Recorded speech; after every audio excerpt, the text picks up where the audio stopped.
You should get a notification. Michelle, talk to them while I try to get everything sorted. Yeah, but I'm posting it on Twitter as well, so I'm waiting for the link. Wait. Oh yes, I've received. I've received. Yeah, I just received it. Hello, guys. Wait.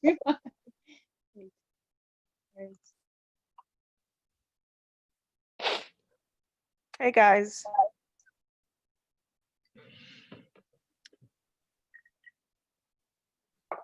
Oh, my coffee is cold. I can hear myself in somebody else's. Somebody has the podcast playing in the background.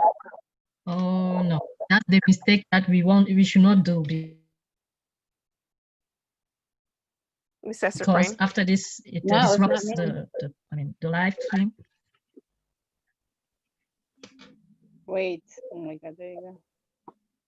Hey guys. Hey.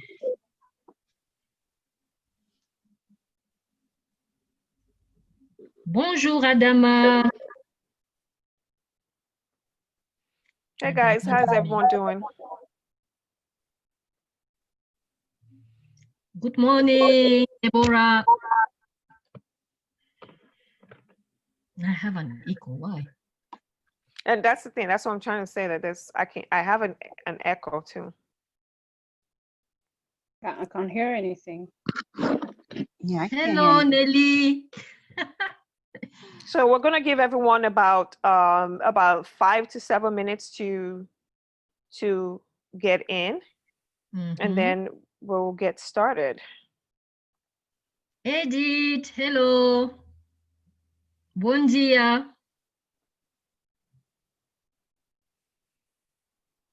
No, bom dia is Portuguese. Buongiorno.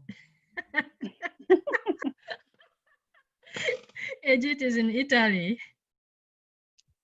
Well, I know like one Nigerian word, bawani. Is that even appropriate for right now? I don't know what's going on. What industry? I'm just trying to pin a link. Hello, Caroline from Wales, UK. Okay. If you're on the live, just hit the thumbs up button. If you like us, if you don't like us, hit the thumbs down button. Yes. Hey, Nelly. Bonjour, Nelly. People speaking to me in French. Why am I not seeing anything? I don't see any participants. Nelly, do you speak French too? My goodness. Wait. Who?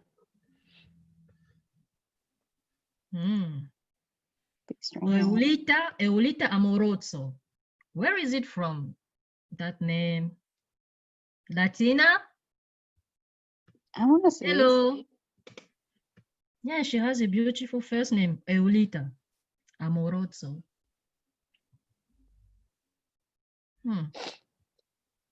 Vera, so from Germany. Guten Tag, Vera. Wie geht's? Michelle. Let's going to do all the practice. languages.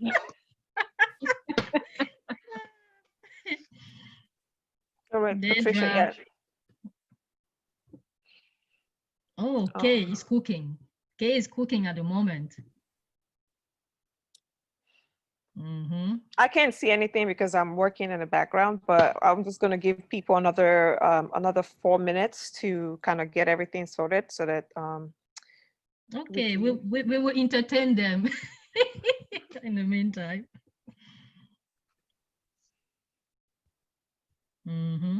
Parita, thank you so much for your donation.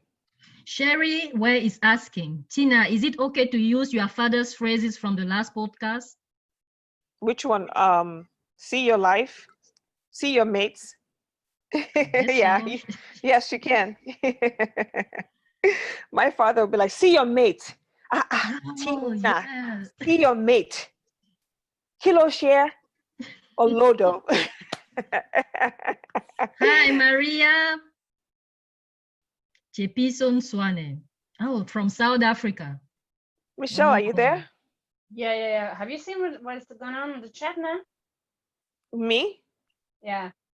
Have I seen what? Clarissa Forbes, thank you for your donation. Who is that Goldburn and Goldburn M. Someone is trying to pass as the professor. Oh. Professor. Oh, maybe it was the professor. I don't know. No, professor Yes. is in. He's Professor is in. GP Maynard. I think somebody was trying to pass as him. Yeah. We'll see. I mean, that person's gonna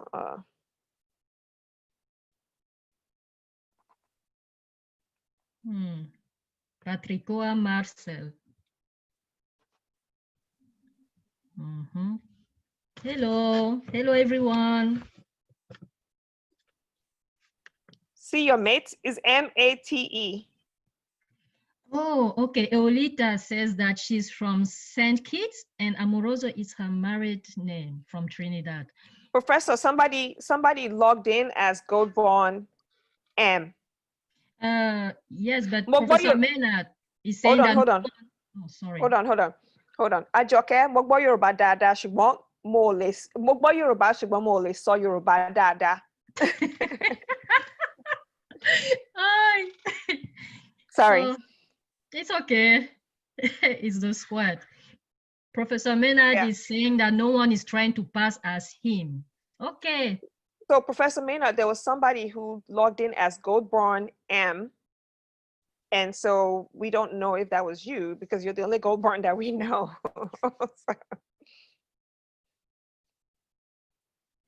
Maria says, hello from Las Vegas. Jamaica in the house. Hello from LA. Oh, good. Fatou Ouattara. Is it from Ivory Coast? Fatou, êtes-vous de la Côte d'Ivoire? Where's the link here? Why do I not see any participants? That's crazy. Try to get out and come back in. Yeah. What I do is actually I am on YouTube on my phone so I can see people signing in. Yeah, but I'm on my phone. Let me leave and come back. Hello, Jerais. Hello, Christy. And Clarita is from Maryland. Clarita, thank you so much. Thank you for your donation, Clarita. Oh, Mirna, thank you very much for your donation too. Actually, I can't see anything. I can't see anything, so. Oh, Fatou, okay, so you are from Ivory Coast, okay.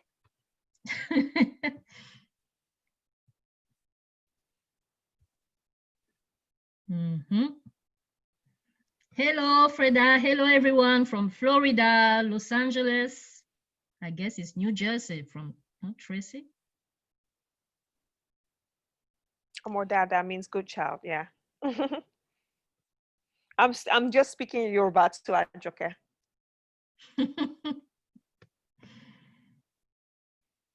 Hello from Connecticut. And AA is saying, I hope Meghan knows how Africans are supporting her. Of course that she knows.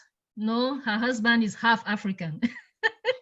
Oh yes, let me Miss Hester Prynne, I have to let her back in. Oh yes, Professor. Professor is saying that this has been a wonderful Sussex weekend. Where is it? Miss Hester Prynne is not on. Admit. All right.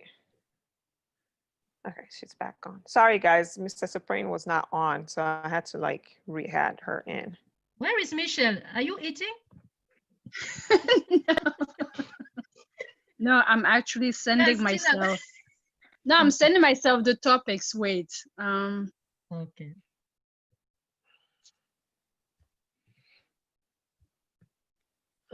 All right. We're gonna get started. I can't see anything right now, but we're just gonna get started. Miss Hester Prynne, are you on? I'm on, but I can't. Can't see? Yeah, I'm on, but I still can't see anything either. If I go to your channel on YouTube, is it going to come up? Yeah, you should be able to see that we're live. Guys, do not forget to thumbs up, please. Yeah. Oops. Let me mute this.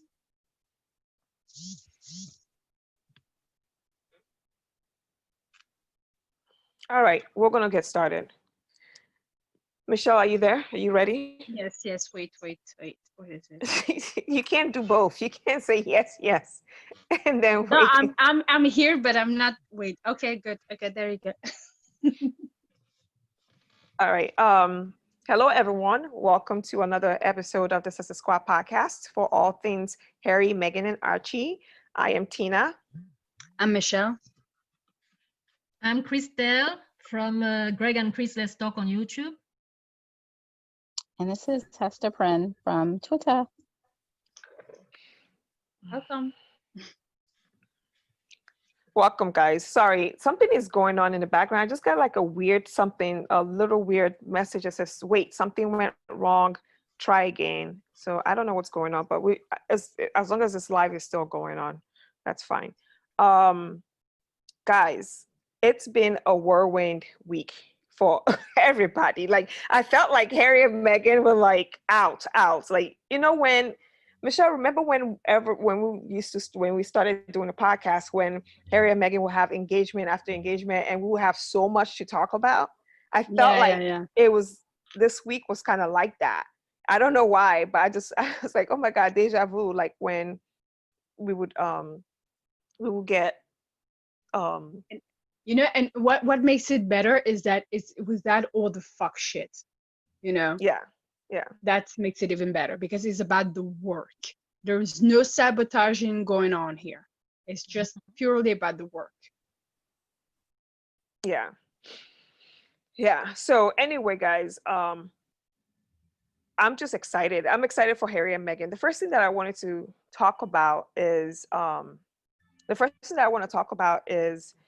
give a shout out to a few things that the Sister Squad is doing.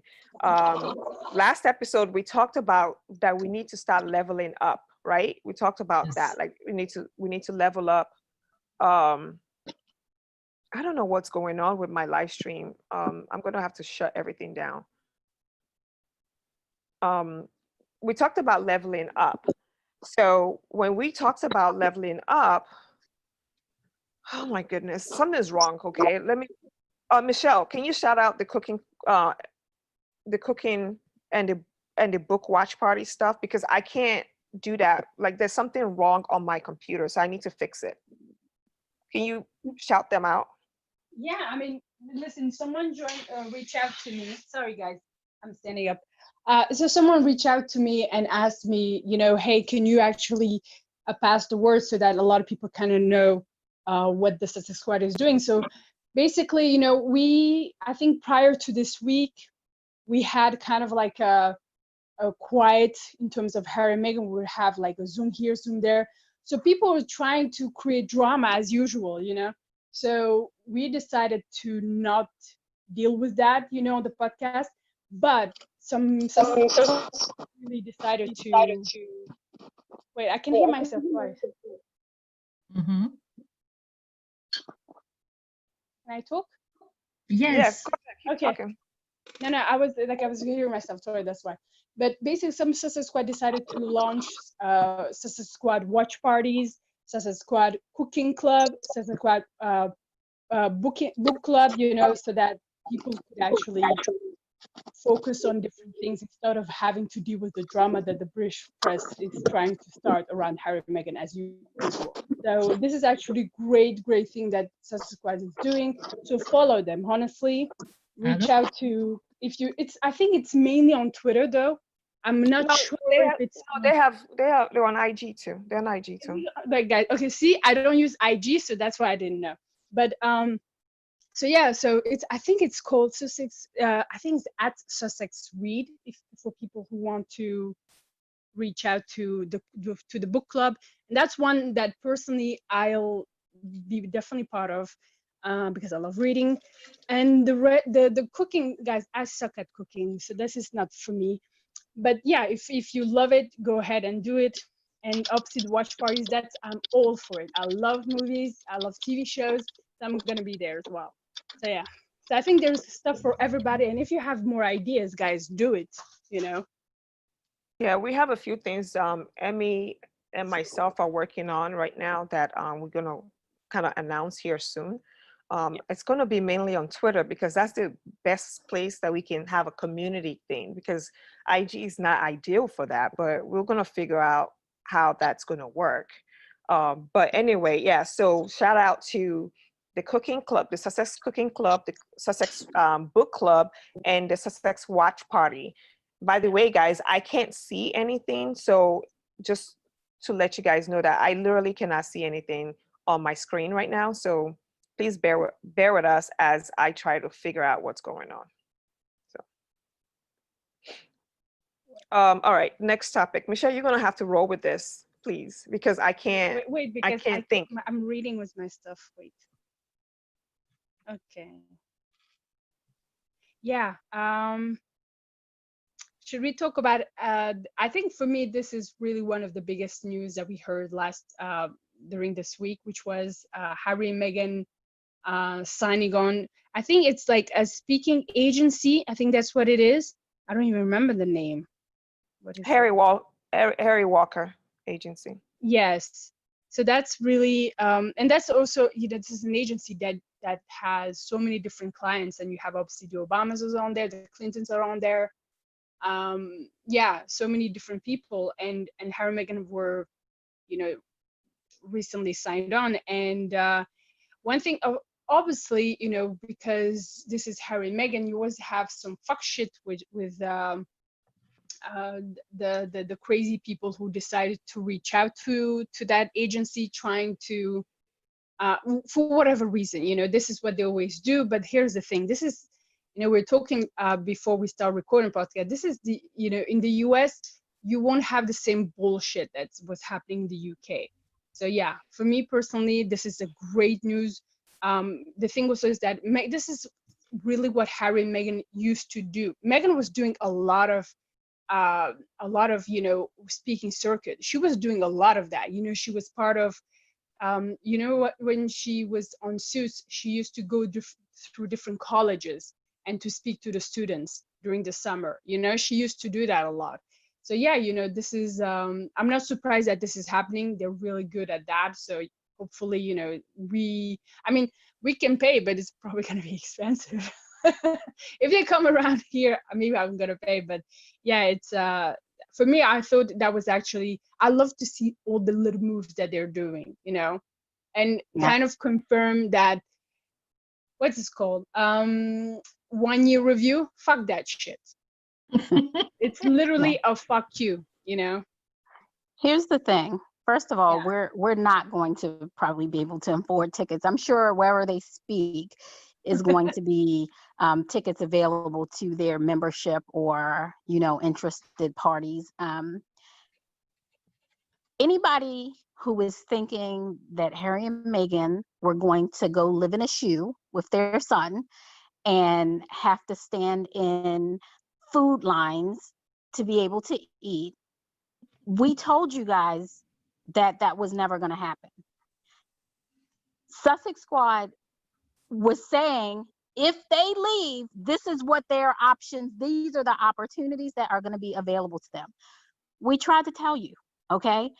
You guys, and you know who I'm talking to, the haters who have nothing better to do on a Sunday morning than stalk Michelle and Tina's podcast. You guys keep thinking that you've won. Oh, they're leaving the royal family. They're leaving Britain. We won. No, you have always lost, because we always knew it would end like this. We said they would have more opportunities available to them, that they would be richer than they would ever be staying within the British royal family. We knew that, okay? So why are y'all getting mad? We told you this was what the fuck was gonna happen, okay? They are not going to be scroungers, as you like to call them. They are not going to be desperate. You guys don't want to hear this, but I guarantee you there was a bidding war for them, okay? They didn't go knocking on any doors, having to see who could possibly work for them. Is there anything that they could do for money? Trust me, they had multiple offers, okay? And you best believe that they don't have any money worries, okay? They will not be returning. They can probably pay for security for some of them broke bitches over in the British royal family, all right? That's how things are going to be from now on. So if you think you can like My drop. bomb their Twitter feeds or clog their phones up, guess what? When they hang up, they're like, who are these fucking freaks? They're not taking you seriously. They're not writing notes to themselves. Oh, maybe Meghan and Harry are too much trouble. We might have to drop them.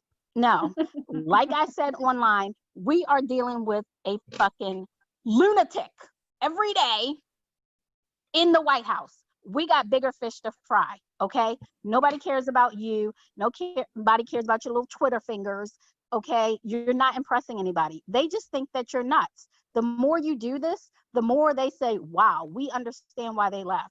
Who knew they were dealing with this?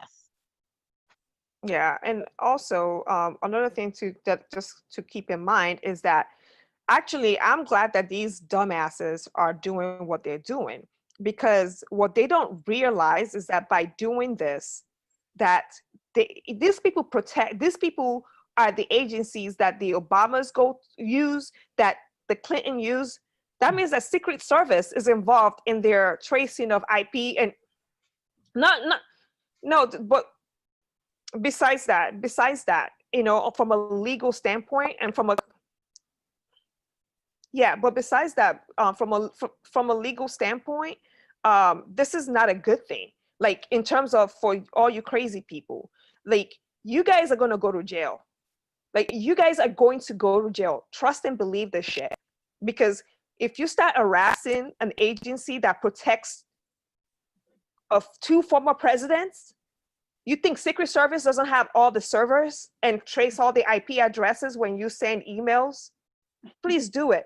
I double fucking dare you, okay? Like, if you think that Secret Service is not involved in making sure that their principals, which is the Clintons and the Obamas, are protected through whatever agency, that means they do computer forensics, they do everything. So please go ahead, keep sending stuff to the agencies that represent 2 former presidents of the United States, and see how that works out for you. Please. Can I make one comment? Somebody in the comments is scrolling by too fast. I think her name was Patricia Sonia. Patricia made a comment. They don't need money for themselves. They need it for their nonprofit. Listen, let's stop this. Okay, let's stop acting like there is anything wrong with earning money for yourselves. They are not some kind of martyrs who do not deserve to earn a living. Yes, they will earn money for their nonprofit, but they have a right to earn money for themselves. Earning money is not dirty. And I see this when people say this, it's almost in reaction to these trolls, and they want to act like Harry and Meghan are pure and there's something wrong with earning money. There is nothing wrong with that. People they've sent their kids to school off of Meghan's back. They have bought houses, taken vacations. They have earned crazy money off of slandering this woman's name and reputation. There is nothing wrong. Stop that shit. Every time I see that, I get furious. Stop it. They have a right to earn money. Okay, stop it. So I know what Sonia was trying to say. It's as in, Sonia was on our podcast, I think 2 podcasts ago, either last podcast or I can't remember. 2 podcasts ago. So I know what Sonya's trying to say, as in, Harry and Meghan are they're independently wealthy. I mean, just on their own right. Not compared to what they will be. No. I know. Yeah. Not compared to the stolen wealth that the British royal family has. No, they're not. They have like a couple million. Not compared to what they will be. But there will be. There will be.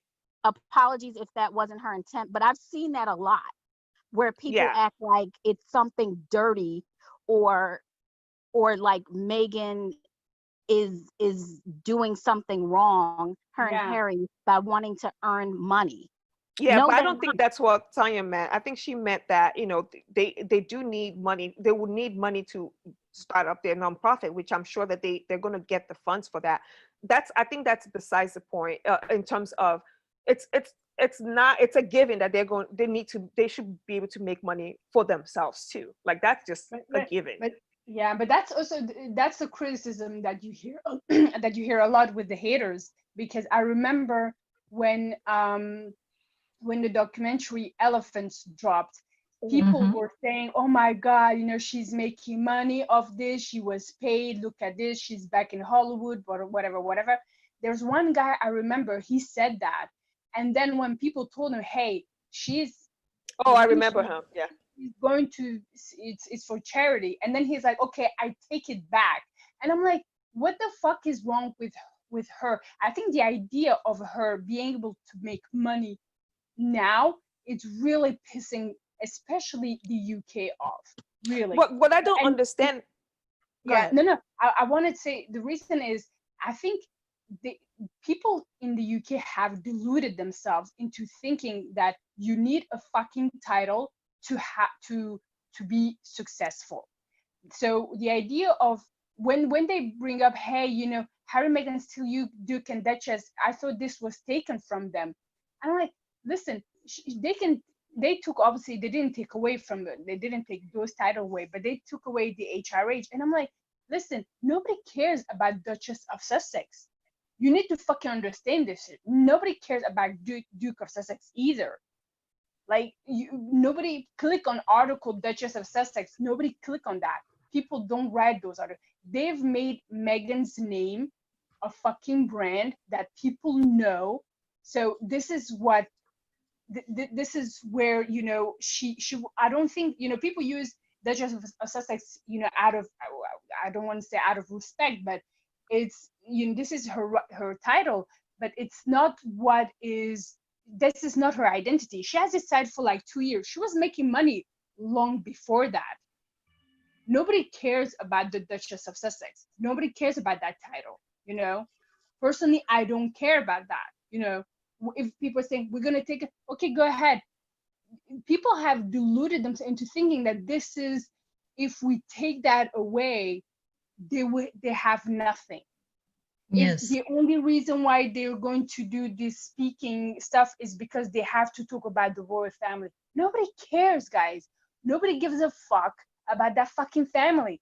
This is why the fourth Fiesta, despite the fact that she's been in the family for 20 years, despite the fact that she has HRH, nobody gives a fuck about it.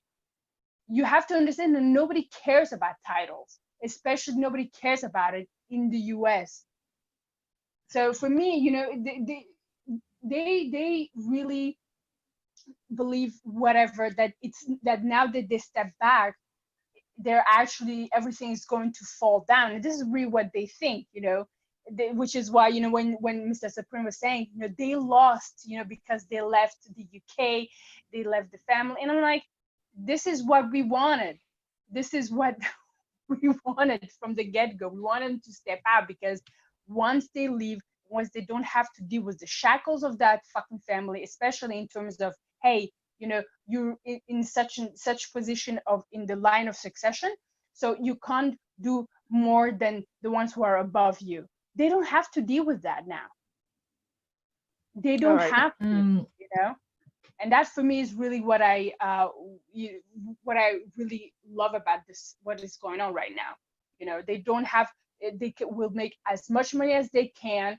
Go ahead and do it. You know, when Prince Andrew was, you know, stealing money with his scam that he used to do, you know, nobody cares about that. So people don't always want to look, especially into Meghan's pocket. It's Meghan's. This is the person that they're actually watching pockets. If it was Harry, they wouldn't say shit. It's Meghan's money that they have. Exactly.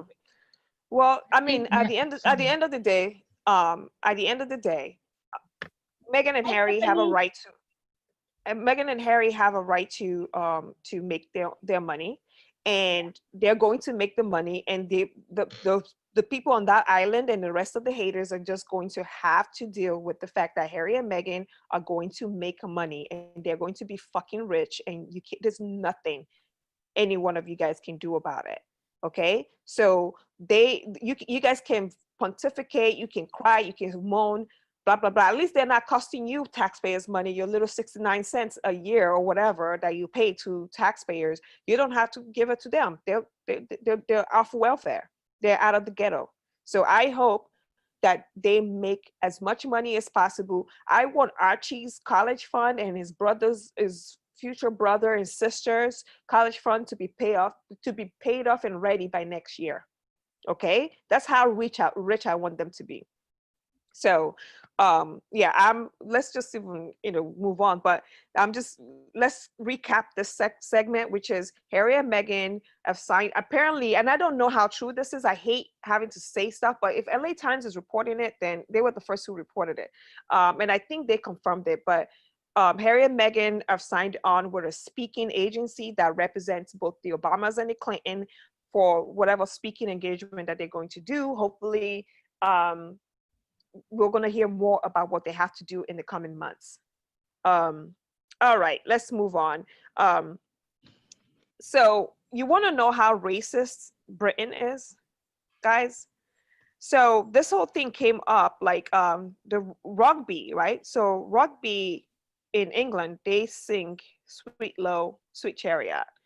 And I think we talked about it last week, right? Mm-hmm.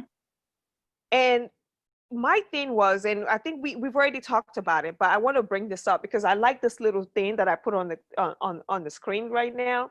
It's like Britain is angrier at Meghan Markle for being mixed race than Prince Andrew for being a sex predator and a pedophile, And it was funny because they were so mad. We talked about it last week, but they were so mad, and they weren't mad at Harry. They were mad at Meghan. Like, how? Help me make that make sense. I don't understand this, people. Like that's how racist Britain is. But the topic that I'm going to move on to is what was I going like? Oh yeah, we saw Harry. There was a video of Harry. He was doing like a commercial or something for the Rugby Federation. Did you guys see that? Yes, but I was a little bit confused because it was written 2015. So I was wondering, is it something new or is it an old ad? I don't know. I just saw him and I was happy. It doesn't look like it was, I don't know if it was an old ad or not, but it looks like recent Harry, because if it was 2015, he hadn't grown his beard then. So yeah. He had a beard in 2015. Did he? That's actually the first year that he had one. When he Had the came beard. back Okay. from like September 2015 was the first time he had a beard. I remember. Okay, all right. Yeah, but I knew when, like, since his started dating Meghan, he had a beard. I thought he started having a beard beginning of 2016. But okay, so look at Michelle. Yeah, so we saw him, we saw Harry, and everyone was like, "Oh God, we're gonna miss Meghan," blah blah blah. And then the next day, Harry and Meghan dropped. Miss Hester Prynne, are you there? She's not there. Yeah, I'm here. I'm Okay. here. So Harry and Meghan, we saw that they volunteered to feed the needy. They went to the homeboys industry. And if you guys looked at our pinned comment on the live chat, you will see where you can donate to homeboys industry. We donated to them as well. So that yes, so by the way, sorry for interrupting you, Tina. Being in Germany, I tried to do it, to donate on their website, but it was not, I wanted to do it as a monthly donation, but Germany was not appearing. They only have Sweden, Switzerland, and Italy in Europe. The rest, it's North America. So do you have any other link for no, I don't. monthly donation? I don't. I think you have to reach out to personally to try to reach out personally via Twitter or like via social media. I don't know. Yeah. Okay, I will try my best. They might fix it like that, Yeah, so they went out there to help out, to help cook. And one thing that I loved about this, and we talked about, we've already talked about this on social media, was the fact that Meghan had a connection to the homeboys industry because she and 20 years ago, because her and Doria went there to learn how to make tamales 20 years ago. And this tells you like how entrenched community service has been to Meghan, right? Her mother, like at 11, she was advocating for women, and throughout her life, it's been a constant. This is who she is, like she's not new to this. And I always say this on the podcast: she's not new to this. She's true to this. And, so like when people try to make this they try to talk about Meghan in a way saying that, oh, Meghan, she's just doing this for show. No, you can't do this for show if you've been doing this since you were 11 freaking years old. Actually, Meghan she started at 10. She advocated against the Cold War in 1991. Cold War, yeah. Yes. I mean, that's neither here or there. I'm just saying, like, 10, 11, you know, like somebody's been doing this since they were little, you know, that this is who she is. And so, like, this is who Meghan is. And when people, Deidre, we'll get there, okay? We'll get there. When people try to put all this negativity about Meghan just because she fell in love and married a prince, it shows you who these people are. Like, it literally shows you who these people are. And so with Meghan going to Homeboy's industry, it was pretty cool because Father Boyles talked about the fact that they were just two regular people. They were Harry and Meghan to everybody. They wanted to come in. They didn't want to come visit. They wanted to roll up their sleeves, and they literally rolled up their sleeves and said, we wanted to work. And that's who Harry and Meghan are. They are result, like they're part of, they're community oriented and result oriented. So they know that they have to work. They don't come visit and then like praise everyone's work after the work is done. They want to be part of that work. And so it's really amazing to see, look at Harry and the hairnet and his hairnet. It's really amazing to see this. But Father Boyle talked about it. And one thing, if you guys notice, the two charities that we've known about that Harry and Meghan has gone and actually actively worked with has been, there's been a Mama Doria connection. Did you guys notice that? I immediately noticed it, yes. Miss Hester Prynne. Yep, I'm here. I did notice that. I put it on mute so you guys don't hear background stuff. But yeah, I did notice that. And obviously we've seen pictures kind of through the years of Doria doing her thing. And we've always known that she's been very charitable. Like that's who she is as a person. Yeah. Yeah. So it's amazing. They're just like, they're so hands-on. They're so into whatever it is that they want to do. One thing that I really love is the fact that there's this guy named Carlos. He was so happy to meet them and everything, and he said that I can't pronounce it, but it's like Mexican shoes that Meghan had. Huaraches. What you said? Huaraches. Huaraches, yeah, huaraches. You would think I would know since I'm married to a Mexican, but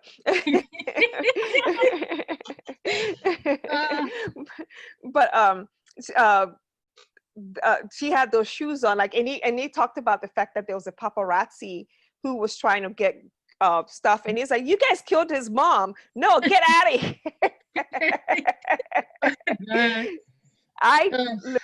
I cried laughing when he said that. I was like, Carlos, you know what? Carlos is like the Sussex Squad. We have now, the homeboys are like the Sussex Squad. We have adopted Carlos. Michelle, what did you think about that? No, but listen, for me, this is what there's always been about, you know? And when I was watching the video, you know, when I was watching the video of Carlos talking about them, it really, I mean, when you look at how people who are not even related to them are protecting them, it kind of shows you the disparity between the people who are related to them, how they failed them. Not only how they failed them, how they're actively participating in that fuck shit, really. And so for me, this is why I'm glad that they moved out, and I'm glad they're reaching out to people and working with them, because this is what they've always been about, you know, it being hands-on. That's how they've always been, and I'm guessing that's how Harry and Meghan themselves connected with one another. So to see them work and not be held back, you know, to be able to do what they have a schedule, they will do it. You know, they don't have to go through other people in terms of what they want to do. You know, they go and just do it. You know, they don't have to, oh my God, I have to wait until such and such. I have to figure out if it breaks protocol, if it's blah, blah, blah. They don't have to do this bullshit anymore. If it is dimming the light of someone else. Yeah, I mean, fucking crazy, really, that having to deal with that. And you hear a lot of that shit. I don't know if you've noticed this, but people always say Meghan wasn't willing to play supporting role, right? You hear that a lot. And I'm like, but what is the point of what is playing the supporting role of someone who's as a leading role isn't doing anything? Yeah. What is the alternative here? What do you expect Meghan to do? To just wait until what? You know? And I think she will not have survived. She will not. She's not that kind of person. Sorry for interrupting you, Michelle. I think, you know, Meghan is, you know, when you have been giving all your life, and then one day you find yourself contrived, you know, in a place where every move that you do has been not only scrutinized, but must be planned beforehand by the so-called protocol. I think that somewhere, somehow, she will have died little by little inside. And I think that somehow her husband saw it. You know, she has, I mean, her eyes are so, you can read her soul, okay, through her eyes.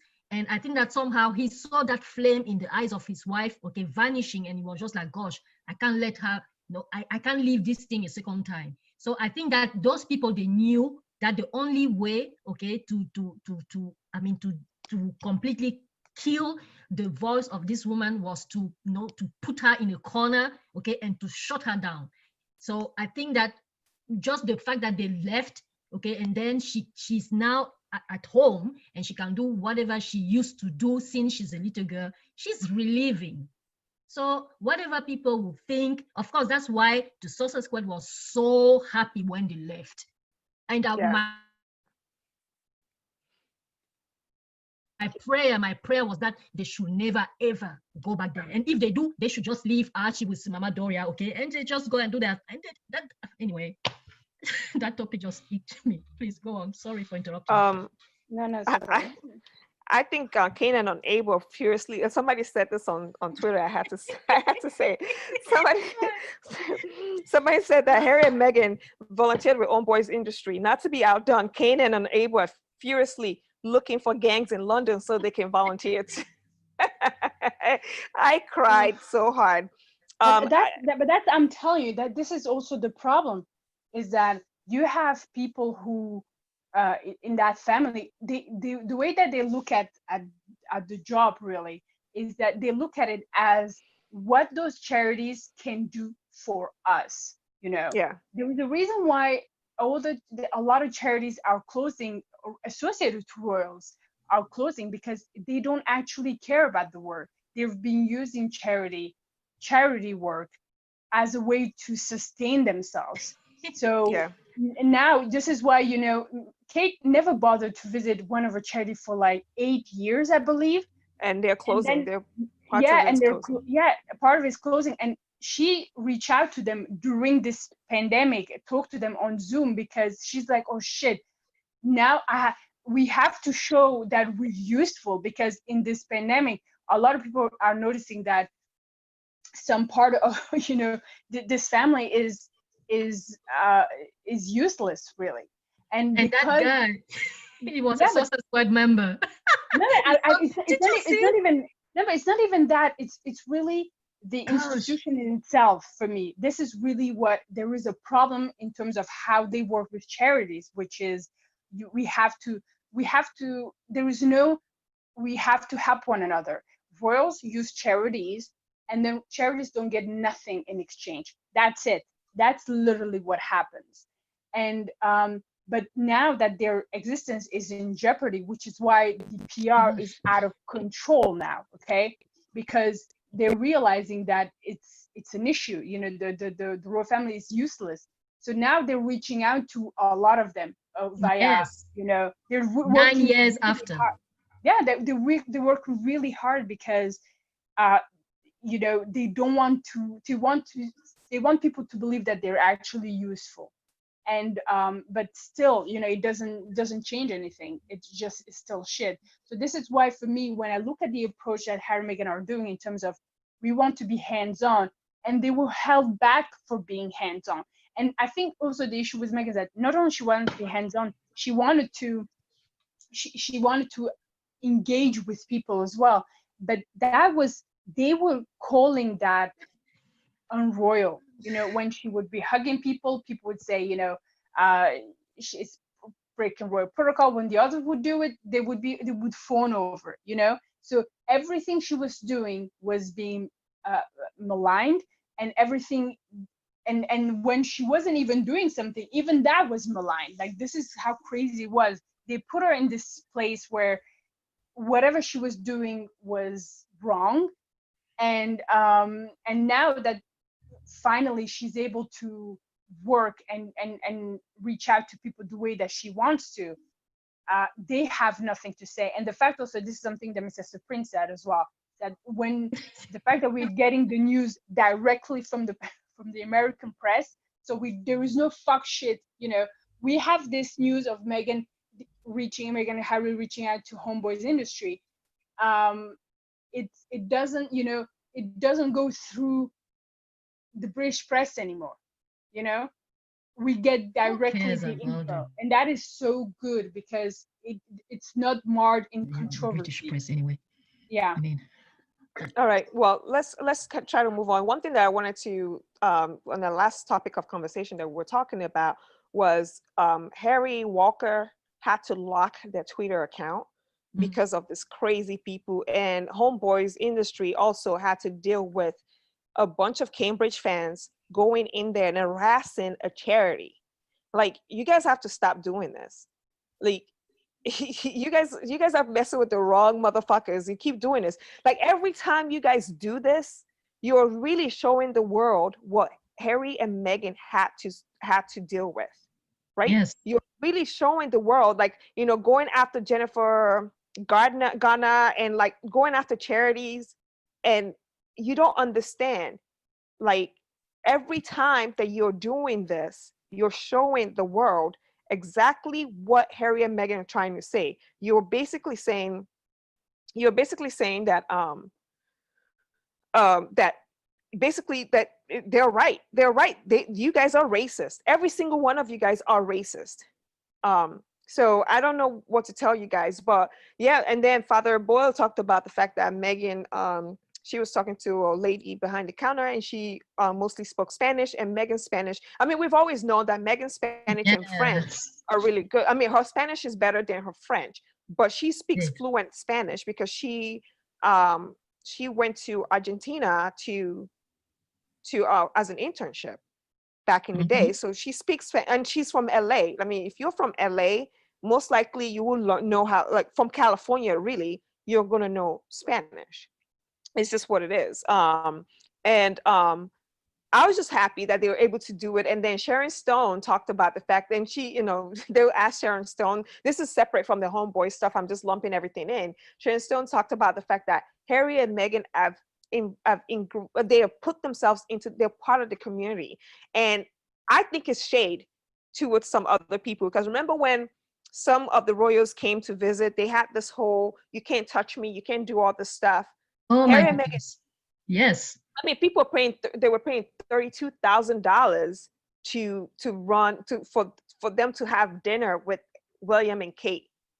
Okay, and here's Harry and Meghan riding bicycle, you know, all around LA, and just being part of the community. And we've never seen pictures of this. You know, mind you, part of the thing that they were trying to scare Harry and Meghan is like, oh, if you move to LA, you said that you don't want to be, you want privacy. We've not seen these pictures because we respect them. You guys are just mad because you guys are mad that Meghan and Harry are out. And Sharon Stone talked about how amazing these two people are. And so it's amazing. Shady lady. Sharon Stone, she's a shady lady. I just love the way she put it and the tone, you know, in which she put it. I mean, when it comes to the Sussexes, really, we know that deep inside themselves, okay, the haters, they are, I mean, of course, Mrs. Hester Prynne was saying it very well at the beginning. they were expecting the worst for Meghan.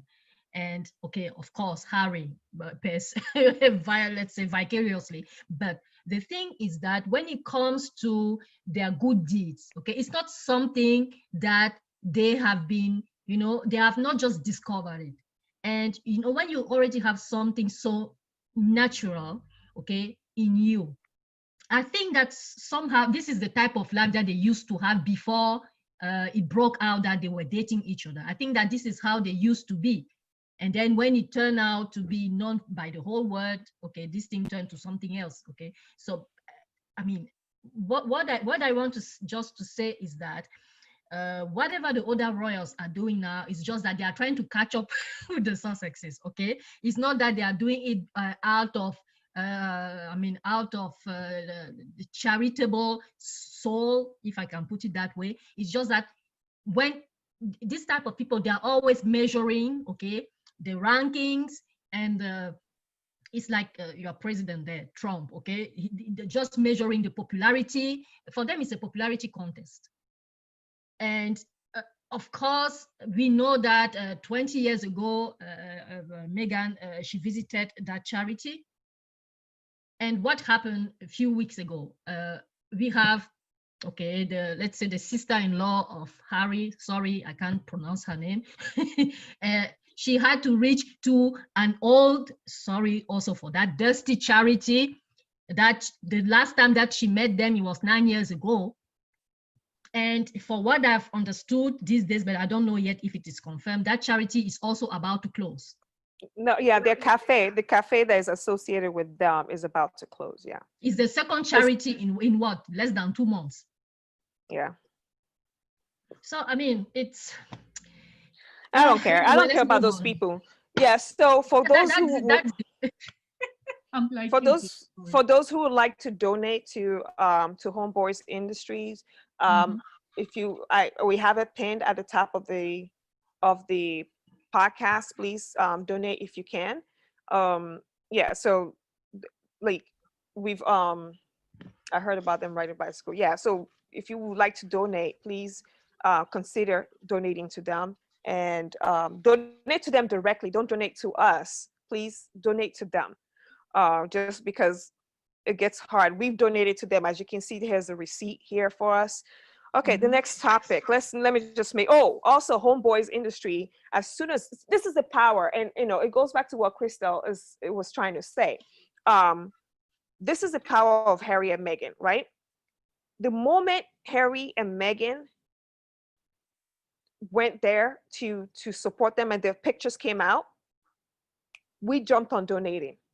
We jumped on donating right away, to the point that Homeboys Industry multiple times said thank you to Sussex Squad. They shouted us out. That's what Harry and Meghan, that's the influence of Harry and Meghan. That's what Harry and Meghan do. That's why Harry and Meghan are important to us. So exactly, because yes. Yeah, so we're not doing, like, Harry and Meghan are not doing work for photo op, for PR, for whatever. They do work that resonates with people. We see ourselves in them. We see what we could be doing in them, and we go ahead and we do it. And the moment we saw it, we just jumped on it immediately. All of us started donating right away, and that's the amazing things. So thank you for putting in so beautiful words, Tina. I'm not really good at work. No, it's fine. So yeah. All right, let's move on. Miss Hester Prynne, you're really quiet. What's going on? It's working. Miss Hester Prynne, she's always working. No, I'm not working. I was thinking about believe me, I hate to even talk about him because I think he's a little asshole, but let's put that aside for a second. I don't know if you guys have paid attention to what happened in the last week where Justin Bieber was accused of, I'm making a point here, where Justin Bieber was accused of sexual assault. And he responded by basically suing. He's suing these two people who said this. And I think that's really interesting if he goes through with it. because, you know, let's not debate the merits of him doing that, because I do think it could silence people who have genuinely been sexually assaulted from, you know, naming their assaulters if they're celebrities. The point of it that I'm focused on is that these internet trolls think that they can just say or do whatever they want. Again, I'm not talking about whether or not it's true in his case. I have no idea. But the idea of a celebrity saying, you know what, you're not going to say what you want to say about me. I am going to sue you. You are going to be held legally accountable for this. I think this needs to start happening, because we've seen it happen to Meghan, where there are orchestrated, coordinated campaigns of hate that set out to defame celebrities, okay? Yeah. And cause real damage to them, whether it's to their reputations, whether it's to their mental health, and it needs to be stopped. And I was thinking about this, Tina, when you were talking about how these idiots, as soon as Meghan and Harry, you know, are connected to any organization, they think they're going to go bombard their accounts. And it's like you said, keep doing it, okay? You're gonna get something that you don't want, because at a certain point, we already see the tide is turning, where major platforms like Facebook and Instagram are starting to be held accountable for their campaigns of letting like these hate proliferate their platforms. People are saying, major advertisers are saying, I don't want to be associated with that. You're not going to use my money for that. Okay. And so these platforms are going to start being incentivized to allow action to be taken, not against them, but against the individual users. Okay. This is not going to just be, oh, free speech, I can say what I want. And I can't think of anything or any group more deserving than these trolls who have targeted Meghan. Okay. Yeah. So start saving your pennies up, because hopefully once Meghan and Harry get their lawsuit against the tabloid settled, they're coming for you next. All right, let's segue into something else that, since you brought it up, so I'm going to segue into this and then we'll go back to things that we missed. As you guys all know, and actually the title of this podcast today is Harry and Meghan backs Stop the Hate campaign. And as you guys know, Harry and Meghan have been working with the NAACP, two other organizations that supports people of color, alongside them, to encourage the boycott of Facebook. Just because Facebook owns Twitter, Instagram, and WhatsApp. And as you guys know, Harry and Meghan were viciously abused on Instagram the whole time. Like it was unrelenting. It got to the point where it was almost nauseating to go on their page. So what I used to do was, whenever they post something, I had a notification up, I go there, I hit like, I comment, I like a few good comments, and then I leave. I don't go back. It was like a cesspool of hate. And so Harry and Meghan are working with the NAACP, and a lot of people talked about the fact that this is something that Harry and Meghan wanted to do. It was so natural. It was, it was amazing that they're doing what they're doing is so amazing. I'm at awe at them. And like Miss Hester Prynne said, like, you guys can keep up your nonsense with going after Harry and Meghan, but there's gonna come a time, like Justin Bieber did, and Justin Bieber laid out his case very, very well. He had receipts, he had all kinds of stuff. And we talked about this. We talked about this on the podcast before, when Britney Spears' father sued fan sites for saying that he was holding Britney against her will. So all this, and they did it on Twitter and on social media, and he sued and he won, to the point that this person is completely like, and he sued them twice. So we're saying all this to say that I personally feel like this is probably why Harry and Meghan they left all those comments up, you know?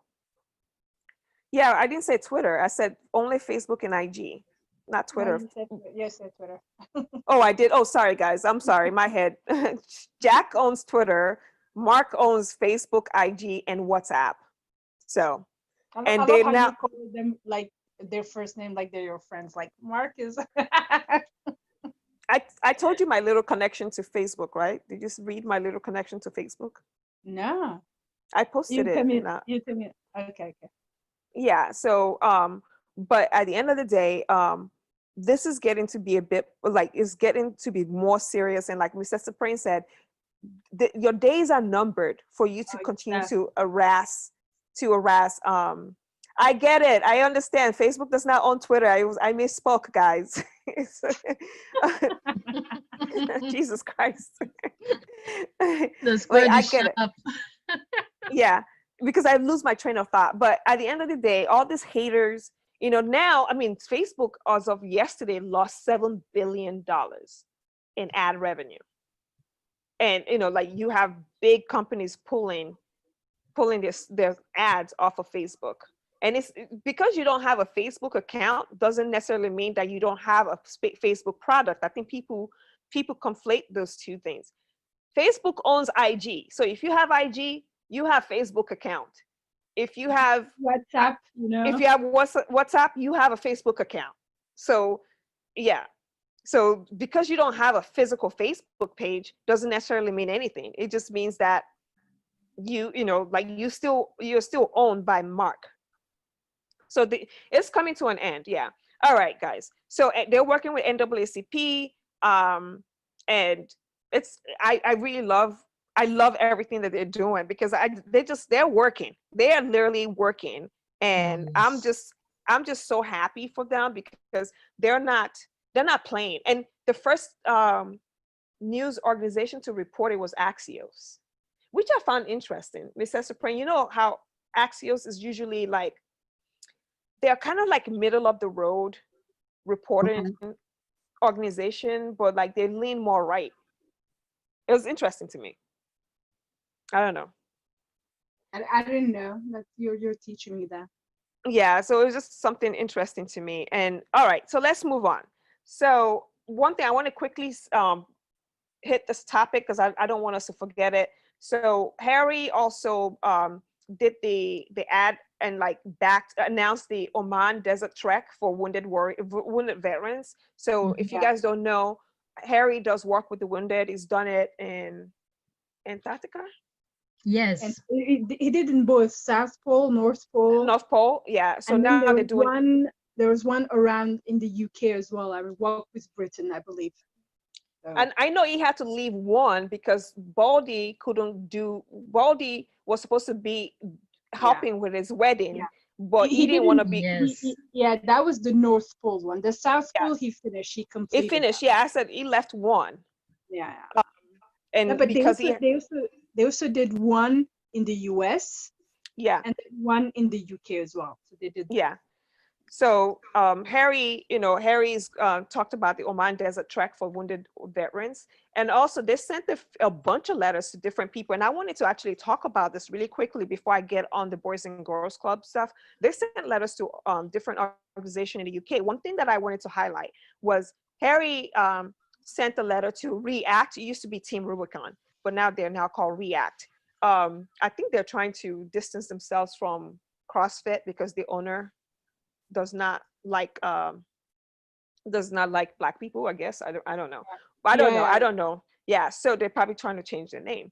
So he sent letters to them. One thing that I found interesting was he sent a letter to React, and he talked about how they helped Hub Community Kitchen. Remember, Hub Community Kitchen is a Meghan initiative. So you see how the type of community that Harry and Meghan are building. They're building a community of people who are doing good, and they're helping one another. And that's what we are. That's why the Sussex Squad. That's why I love us, because we are also a community that came together because of Harry and Meghan. And so, like, I just love that.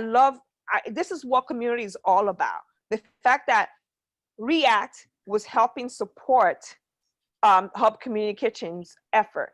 That to me says everything that I needed to know about what Harry and Meghan are about. They want to build a community of people.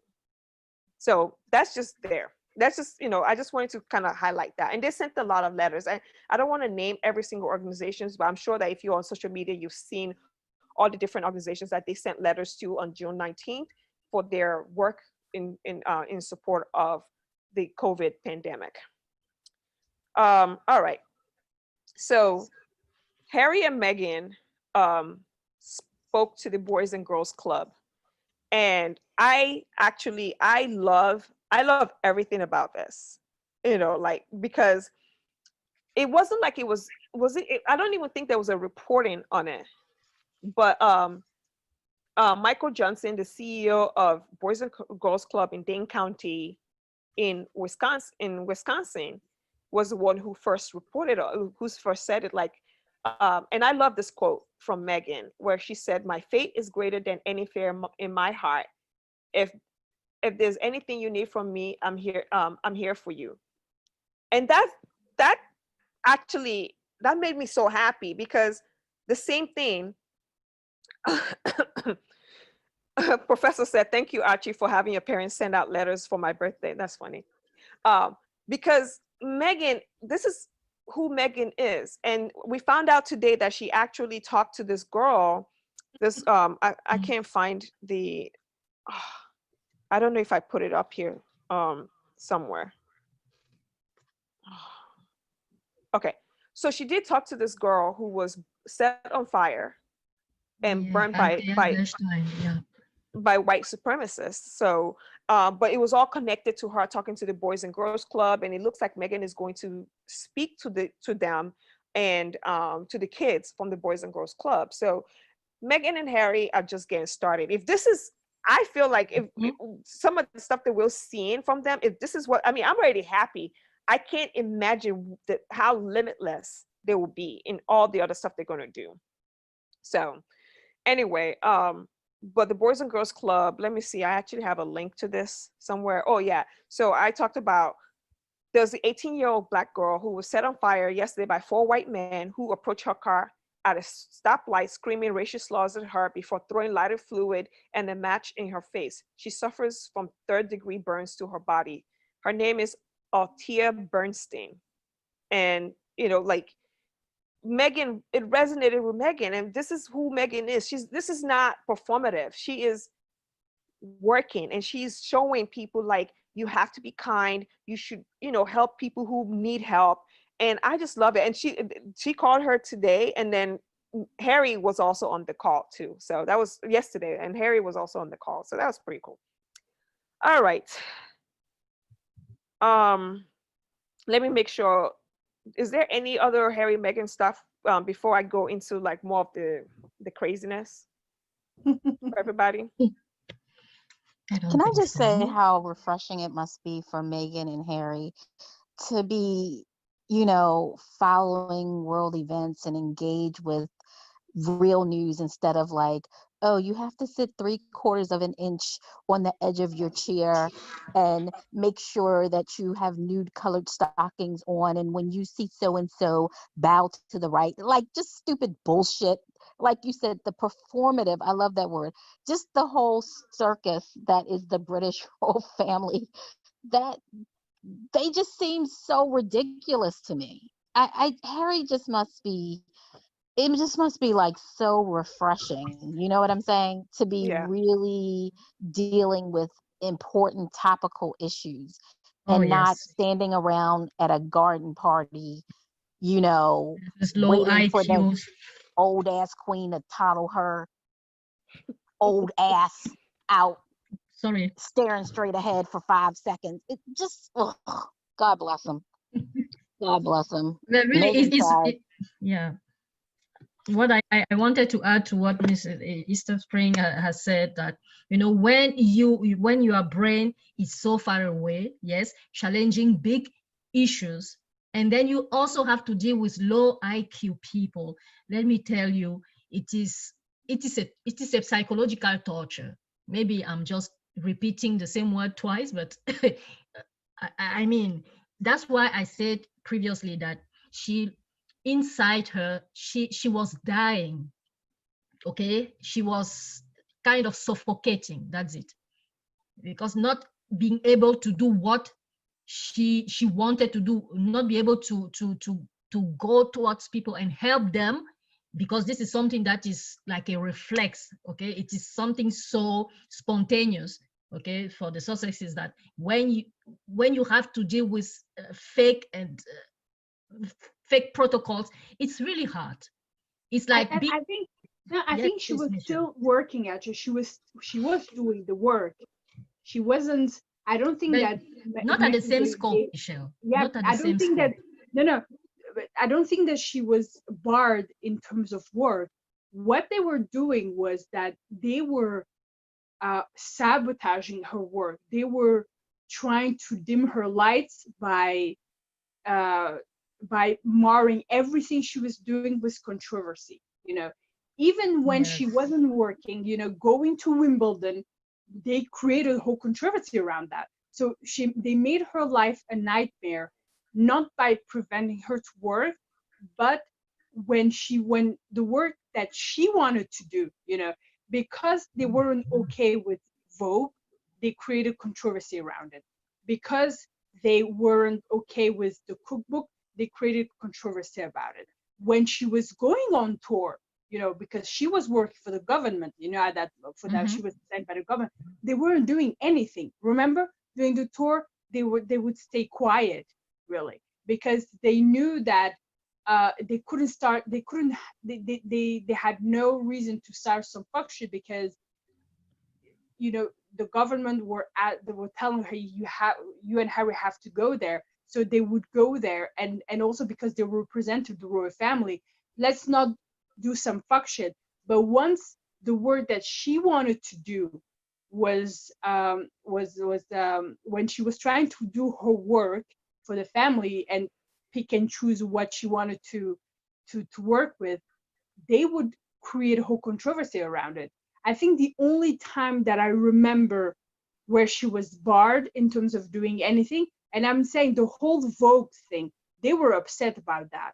But remember how they refused her to release that video with Yes. Edward Enninful. Remember that? They refused to release it. They were like, no, you shouldn't release that.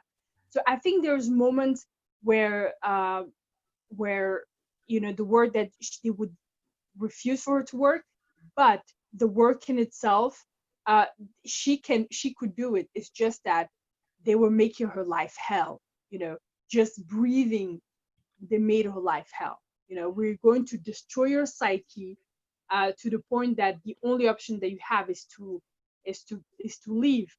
And obviously they didn't expect her to live with him, to live with her. So I do agree with what you said, Michelle, but what I want to add also is that if you pay attention just from the beginning, okay, I mean, okay, I will make a drawback, okay, just from the time of Princess Diana, when Princess Diana started wearing foreign designers, and she was also driving a foreign car. I don't remember the brand of it. I was still younger, and immediately the royal family asked her to promote only British designer, British companies. So she had to get rid of an old car that she really loved just because it was not a British car. Okay, and if you see nowadays, when Meghan was when it was known by everybody now that they were dating, they started, mostly British people, were asking online if the royal family will let her promote the American charities that she was already working with. And there was a moment where they were just like, we don't think so, because now that she's British, she just had to get rid of everything that she knew previously. So when I said that she was kind of suffocating, because if you see, she's the kind of lady that she's loyal. Okay, it's not because I'm marrying into an old dusty institution that I have to get rid of those charities. I was not, from the beginning, I was not with them just for the photo op. Okay, I really care about the causes that they have been driven by. So but what we saw is that the only moment that she was able to promote a British charity, no, sorry, an American charity, is during the baby shower, when she gave 2 or 3 American charities where to direct the gifts. So but apart from that, the rest of the time, they were we know that this is a woman who has a lot of contacts. They completely let her work the way she wanted to work. She's the kind of woman, she's a multitask. It's not because she's focused only on British charities that she stopped working with American charities. But I think that somehow they have started blocking, not only when I'm talking about the scope of her reach, it was also because I'm talking also about the fact that she couldn't promote, let's say, she couldn't promote more the American and the Indian and whatever foreign charities. But that personally for me is understandable that she wouldn't work with American charities, because she's part of the royal family, the British royal family. You know, I understood personally. I had no problem with that. What I'm saying is that the issue is in what we're literally seeing right now. So everything that, whether it's the homeboy industry, the boy and girl, you know, there is no controversy around it. You know, when you give the access to the royal rota, they would create a whole thing around what I do agree with that one. And then that shit would be fed worldwide. That is the difference. You know, Harry and Meghan was still doing the work. It's just that it's the noise that was surrounding everything they were doing. And I always said, for me, that it was on purpose. It was on purpose because they wanted to dim her impact. So yeah, you know, this is why it was, I mean, let's just stop. Let's move on. I don't know why we segue into that. Okay. It's okay. All right, so let's move on. So one thing that I wanted to bring up was the Jamaican Governor General basically sent a letter to the Queen about, remember we talked about this insignia. This order or whatever, where basically showing how Black people are beneath white people or whatever. I can't even, it bothers me whenever I look at it. But bravo Zulu to the Governor General of Jamaica, and they've actually gone ahead and suspended the personal use of the insignia of St. Michael and St. George, and has asked his office to initiate an immediate review of all insignias that may be considered racialized or culturally inappropriate. And so, yes, Jamaicans, all my Jamaicans in the house, bravo, bravo, bravo to you guys, because like you guys are leading the way now. If you guys can just leave the Commonwealth, it would be great. Like it's not even about leaving the Commonwealth, girl. I think they have that bitch as their head of state. Yes. Yeah, I don't know. I mean, I'm just saying, like, just leave the Commonwealth. I don't know all the other stuff. Like, I couldn't tell you where the Queen is. It's actually easier to drop the Queen as your head of state, because the person, I think they have a prime minister, and then it's the Queen, you know. So I think there was they tried to kick her out a few years ago, and then you know who they sent to David, King Edward.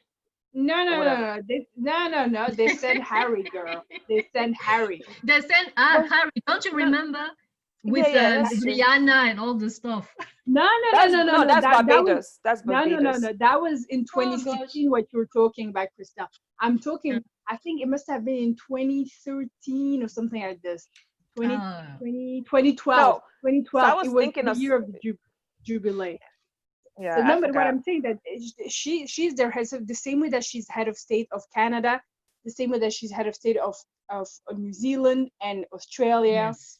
Australia, so you have a difference between countries who are part of the Commonwealth but don't have the Queen at the head of state. I just say countries who have both, who are part of the Commonwealth and have I care about the Commonwealth. So the other stuff I don't know. Just people, the Commonwealth needs to die. What I'm telling you, it's that it's worse. That's what I'm telling you. Jamaicans have to do something about it. So no, but the Commonwealth, the Commonwealth at least listen, I don't even know, but listen, if it's deliberate in terms of them wanting to be part of it is deliberate. The fact that the Queen is still head of state is like, it's like a remnant of the British Empire. That's what I'm saying, you know. Well, and hopefully they so get rid of it. Yeah, Can they I have say something? As a member of my country is a member of the Commonwealth, and not because we were a British colony, but because, like Michelle was saying, we sought. Okay, I'm sorry, I'm just losing my English, but we sought the Commonwealth membership, and until today, I mean, so most of us are pissed off about this thing because our government. That's the problem with most of the Commonwealth countries. Okay, the thing is that our government, those who are above us, they are just the want to be part of this big institution because of the advantages that they have. I don't know which type of advantage, but you might be sure that it doesn't actually, it's not for the good of their citizens. So I mean, even that insignia, if you didn't post it, I would not even have paid attention to that. I mean, the insignia, I know that many Black leaders have rejected that insignia, but I've never understood why, because I've never paid attention to the, to the drawings on it. But now I see maybe that's the cause of it. But just to say that why I'm talking about those Commonwealth countries, that they are kind of slow to react in asking, the UK either to change the insignia or to be out of the Commonwealth Association. They are very slow on this because most of them are there because of the profits and the benefits that they have from it. But can I just say one thing in terms of the Commonwealth as well? The Commonwealth is only linked with the Queen because she is head of the Commonwealth now, but it's not hereditary. It's she had to like promote to the Commonwealth that Charles should be the one who should be head of state when she's gone, because it's not hereditary. So it means that that family can be kicked out whenever, but in terms of head of state, that is hereditary. That will pass on. That's really why I distinguish for me, because the Commonwealth has nothing to do with the family in itself. All right, so we need to move on. It's been an hour 26 minutes, and we have a lot to cover still, so we need to move on. But apparently, I don't know if this is true, but if it's true, I stand forever for this king of all kings. King Archie is suing paparazzi. Splash News. I don't know how true this is. Did you guys hear that Archie is suing? I didn't hear that. Yeah, yeah, he's suing Splash Photography. He and Meghan, because remember when Harry was still back in the UK, and Meghan was walking with Archie. She had him in like a baby Bichon, and she was walking her dog, and the paparazzi invaded their private space and took pictures of them. And in that part of Canada, it's actually illegal to do, I believe. There's a law against it, and yeah, so they're suing Splash News Agency. And if you guys remember last year, Harry sued Splash News Agency because they flew a helicopter over their home in Oxford and took pictures of it. And remember, Emily Andrews posted those pictures. They basically ran them out of a place that they were private, that they felt kind of like how they are now in Beverly Hills. They ran them out of there because they're taking pictures of their home and everything. And Emily Andrews posted those pictures and everything like that, because I remember that. But anyway, so King Archie is suing people, and I love it. I'm just like, I was like, you know what? Somebody said Archie went and got tips from Blue Ivy on how to deal with these peasants. I just died laughing. Did you guys see that Chuck was talking about diversity of the, was it the diversity? I didn't see that one. Yeah, he was talking about how the black, the Windrush people who came to England to help build England after the World War. He was like, oh, like there's the depth of gratitude to them, and talking about how I don't pay attention to Chuck. He said something like diversity is our greatest strength or some shit like that, and people tried to fuck out of him on. You got dragged. I Listen, think Like, he had got- I think, sorry, ladies. I think he had a black lady as an assistant many years ago, and she Yeah, had to mhm. leave She because sued. of racial abuse. She sued. Yeah, she also sued. Yes. Yeah. I mean, it wasn't just This people her. are There were other criminals. people too. So like, yeah, not only that, it's like your daughter-in-law was ran out of the country that you're going to be the head of state in. Your daughter-in-law was ran out. Like, please. Go, like the hypocrisy. I can't even deal. So I don't know about this. But I'm going to put it up there anyway because I really don't care about all of these books. But did you guys know that the Charles team conspired against Harry amid? Did you guys see this? yeah, I did. I didn't. And it's like, I But mean, we it makes knew. yeah, it's like we knew that this is what was happening. So, but it was just interesting to me that they're actually boldly saying it, So I was just like, well, okay, like the this was even Mail Online says William's aides used Prince Andrew's news site interview to orchestrate a silent coup against Harry by leaking rumors that he would quit the royal family. Blah blah blah. I don't know if we're gonna I I think don't know. this is a smoke mirror as usual. As you know, Yeah. something big is coming. Okay, so Yeah. if they can throw now, they are in a mood where they throw everything that they can find, just there to see what will catch. But really, Yeah. I don't pay attention to such kind of headlines. They are just Yeah. smoke mirrors anyway. Well, I mean, it's stuff that we already knew. So Yes, so let's just move on.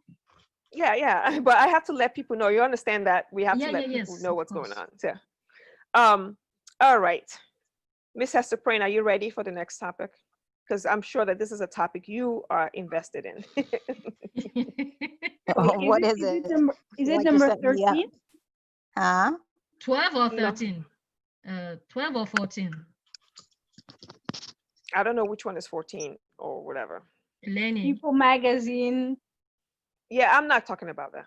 Okay. Lainey. Oh, Okay. that bit. Personally, I'm going to shut down. I'm just going to listen to you right now. All right. Fuck these All right. hoes. All right. First of all, this is a disclaimer. I'm going to put this out there because of all the pea-sized brains listening to this podcast who want to, not you guys, not the normal people, but the idiots who are going to listen to this podcast and say, "You a million Lainey." Like, this is it. To be honest with you guys, like my disclaimer is that I actually do not have time or energy for this. Like but we have to address it. So we're going to do this. And I just want to make sure that after I've said what I've said doesn't make me a bully. It just makes me observant. And I'm speaking truth to power. If you want to, because I know some people, they literally have beans for brains. So they're going to equate us holding Lainey accountable for her fuck shit to us saying that, oh, we're bullying her. We're not bullying her. Okay. I'm not going to, what am I supposed to do? To keep quiet and like not say anything about what Lainey has done? And we've said it multiple times on this podcast about Lainey, so I'm not going to remain positive about Lainey on this here conversation. Lainey was vicious. She was vile in her racist attack against Black women, especially against Meghan. It was insidious. It was disgusting. Okay. And we're going to lay it out for you. So before you guys start foaming at the mouth like the rabid dogs that you are, you can kiss my ass. First of all, just kiss my Black ass because I'm going to say what I got to say. Okay. And also just to let you know that we're never, ever going to take our foot off of the necks of racist or anti-Black people. Okay. So if you think that we're going to take our foot off their necks, you guys like literally don't understand that we're, like who we are. So I'm just letting you guys know that don't sit there and say she apologized. Guess what? You don't get to tell me what apology that I accept. Okay. And not accept. So that's my disclaimer. I'm putting it out there before all the pea-sized brain motherfuckers come into this damn podcast and start talking shit, because you will get dragged from here to Mexico. Let's go. Miss Hester Prynne. So do you want me to get started? Yeah, because I can't start this. Like, I need to like I calm didn't down even a know bit. that Lainey had defenders. Like, I didn't know that there was anybody who was like in any way, had anything. She had a minstrel show, a black person who was chucking and jiving for her. Oh All right. God, there's always one raccoon in the family anyway. Um, so I'm a celebrity gossip person, so I've been reading this stuff long before Meghan even probably knew what a Harry was. And Lainey, I want to frame Lainey. Lainey is not only racist, has a history of um, racist, anti-black commentary. She is a huge misogynist. Okay. What Lainey is most famous for, and I mentioned this on Twitter for those of you who may not be aware, is for years there was a rumor about an actress, Gretchen Mol. You might not know who she is because her career never really panned out. Um, and I have to, you have to set the context with Lainey. And Gretchen Mol was like your typical blonde. She was basically who Margot Robbie is now. Okay. But at least Margot Robbie has had some different roles. But imagine before Margot Robbie was in Wolves of Wall Street, okay? Before that came out, because that's really when we were introduced to her. Imagine if before that movie came out, she was on the cover of Vanity Fair, which back then was like very exclusive. Hold on, Miss Hester Prynne. Hold on, hold on. Hey guys, for those who are asking who is Lainey, can you guys listen to what Miss Hester Prynne is saying? She's trying to tell you guys who Lainey is. Yes, that's why I'm Okay. focused, because I don't know Okay. the person. Right. Too. Lainey is the online persona of Elaine Liu. She's a gossip columnist. And it's spelled Lainey. Not that I'm trying to give her any traffic, and she's based in Canada. Okay. Which obviously we know Meghan for many years was living in Canada, and that's where she was working and living when she met Harry. Anyway, but Lainey, if you're into celebrity gossip, like she's well known. She and so anyway, this actress Gretchen Mol was on this had this prestigious magazine cover and was getting all this publicity before she ever even the movie came out. And people were like, what the fuck? Like, how is this unknown actress getting this? And so Lainey basically created a blind that insinuated she was fucking Harvey Weinstein. Okay. This was way back in the day. And it was the blind was like it was so obvious. You know what I'm saying? Like this new actress, she's on the cover of this big magazine, she's getting all this publicity, and it's because she's traded sexual favors with Harvey Weinstein. People accepted this as truth. It was just accepted like this is Gretchen Mol. This is who she is. And it kind of immediately created a backlash against her to the point I think people like wanted to see her fail. She also wasn't like that great an actress, and she never lived up to that publicity. Like the movie she was in was some movie with uh Ben Affleck's friend Matt Damon, and the movie bombed. Everything she did after that bombed, and this like followed her around. So imagine you're trying to build a career, and everybody basically it is accepted truth that you fucked for roles. And Gretchen Mol came out a few years back and spoke about this and spoke about how people would talk about this to her face. Like, and this really damaged her reputation, and she feels like damaged her career. And she called it out. She didn't say Lainey, but she said, because of this blind item.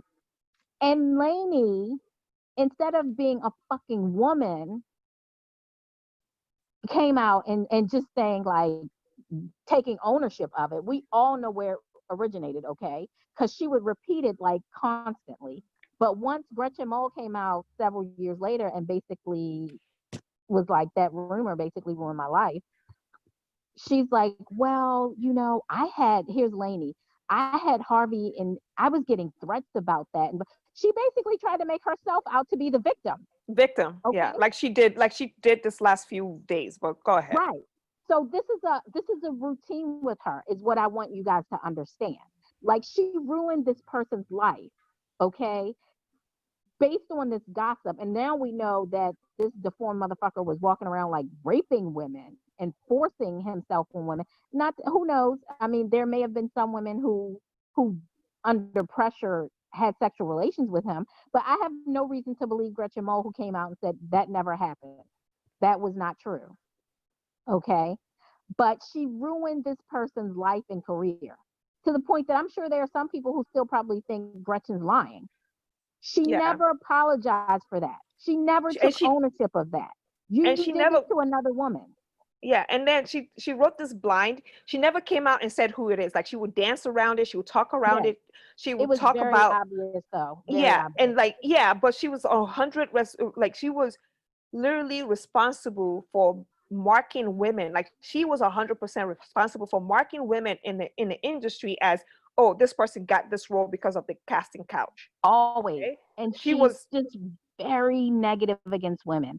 yeah. She also turned a lot of people against Jennifer Garner, because while Ben Affleck was out here being a drunk and a sloppy cheat, and Jennifer was, Jennifer Garner, hello, she has kids with a man. Of course, she's gonna try to keep a positive face on things. She painted her, she would always call her like, oh, her minivan majority. Jennifer's playing to her minivan majority, basically implying like Jennifer is manipulative and that she has this fake good girl persona, almost as if like like taking pleasure in the fact that that Ben was out here whoring around and treating his wife poorly. It just was very disturbing, because she tries to stir up hate against women. Okay. Yeah. And I will tell you, with Meghan, and somebody mentioned it on Twitter, it may have been you, Tina, I can't remember, but they talked about how she would always call Meghan Royal Meghan. Oh yeah, I have that And right I here. took that as that was right her here. way of othering Meghan, Yeah, almost as if she's saying Royal Meghan, like this is fake Meghan. You get what I'm saying? Not she would just call that Kate. she would not, right? She would call her princess, but it's like Royal Meghan, like, oh, this is Meghan playing at being royal. Like, she always othered her. And people thought they were friends because there's this picture that exists of them at a dinner together. But Lainey made it clear, like, she really did not know Meghan like that. This was just a dinner with a lot of people in it. And people thought, when I say people, I'm being nice because they're trolls, thought, oh, she's trying to cover. But it was very obvious to me that she had like this kind of resentment that kind of like Meghan had eclipsed her in fame. You get what I'm saying? It's like when you know somebody at that dinner, Lainey was more famous than Meghan. You get what I'm saying? At that time, Megan's just this little actress. Even the way she describes it, like, well, I knew her boyfriend more than her. You know what I'm saying? Meghan at the time was dating the chef. And it's like, she's always had this kind of resentment against Meghan. And I think she's resented the fact that she hasn't been able to get any scoops. Now, people take this scoop she did supposedly where Meghan and, Kotex, as I call her, didn't ride together to go shopping or something. Who even knows if that's true? I don't know. But the point is, if you look at everything that she wrote about Meghan, she has always insinuated that Meghan is an attention whore, that Meghan basically would not fit in there, that Meghan is always negative. And she started that shit about Meghan touching her stomach. Like, oh, she's going to be a belly cupper. Like, what the fuck? You don't even have kids, okay? And I'm just saying that to say, this woman, to our knowledge, it's like have you been pregnant, Lainey? Because touching your stomach when you're pregnant is not a sign of attention. Okay. It's a normal thing. And she's always fed into this hatred towards Meghan. And she's definitely pro. I don't care if you like, those other two, the other couple, like go right ahead.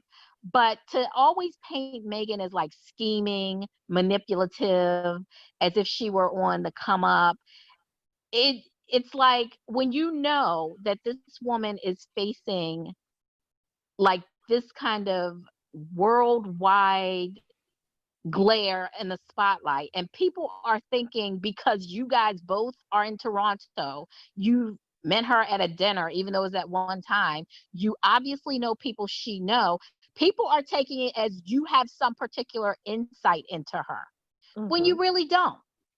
Okay. And you're just using her for clicks like everybody else. And you would think that as an Asian, she would realize that. But real talk, okay, Asians are some of the most anti-Black people in the fucking world, okay? All due respect to any Sussex squad who may be Asian, but you guys know it's true. They are some of the most anti-Black people in the world. And Lainey herself, she talks a lot about her heritage, but if you even read some of the shit she writes about her relationship with her mom or whatever, she seems to be one of those who prizes whiteness. That's all I'm gonna say. Okay. Yes, there are some She like has a this lot in the of Asian fucking community. issues. So I don't accept her apology. She can go fuck herself. Okay. I think, frankly, and this may be controversial, I think what she did to Ben, Jessica's husband, I can't even think of their last name anymore. You know I'm talking about, Meghan's friends. Mulroney. To Ben Mulroney, who, to my knowledge, has not done anything. Okay. Jessica did what she did. She couldn't wait to throw them under the bus. And to the little raccoons who are taking up for her, the woman's aunt or whatever, and Sasha, who I think is shady as a motherfucker, all right, who is also trying to use Meghan as a come up. It's like Lainey will stab you in the back as soon as she will look at you. All she's trying to do is save her own coins, all right? Because some of that shit that people dug up that she's written over the years, she is a misogynist. She is a racist, okay? And she's been, even the shit she was writing, I didn't see that shit she had written about Janet Jackson, for instance. I must not have been reading back then. She's homophobic as well, Yeah.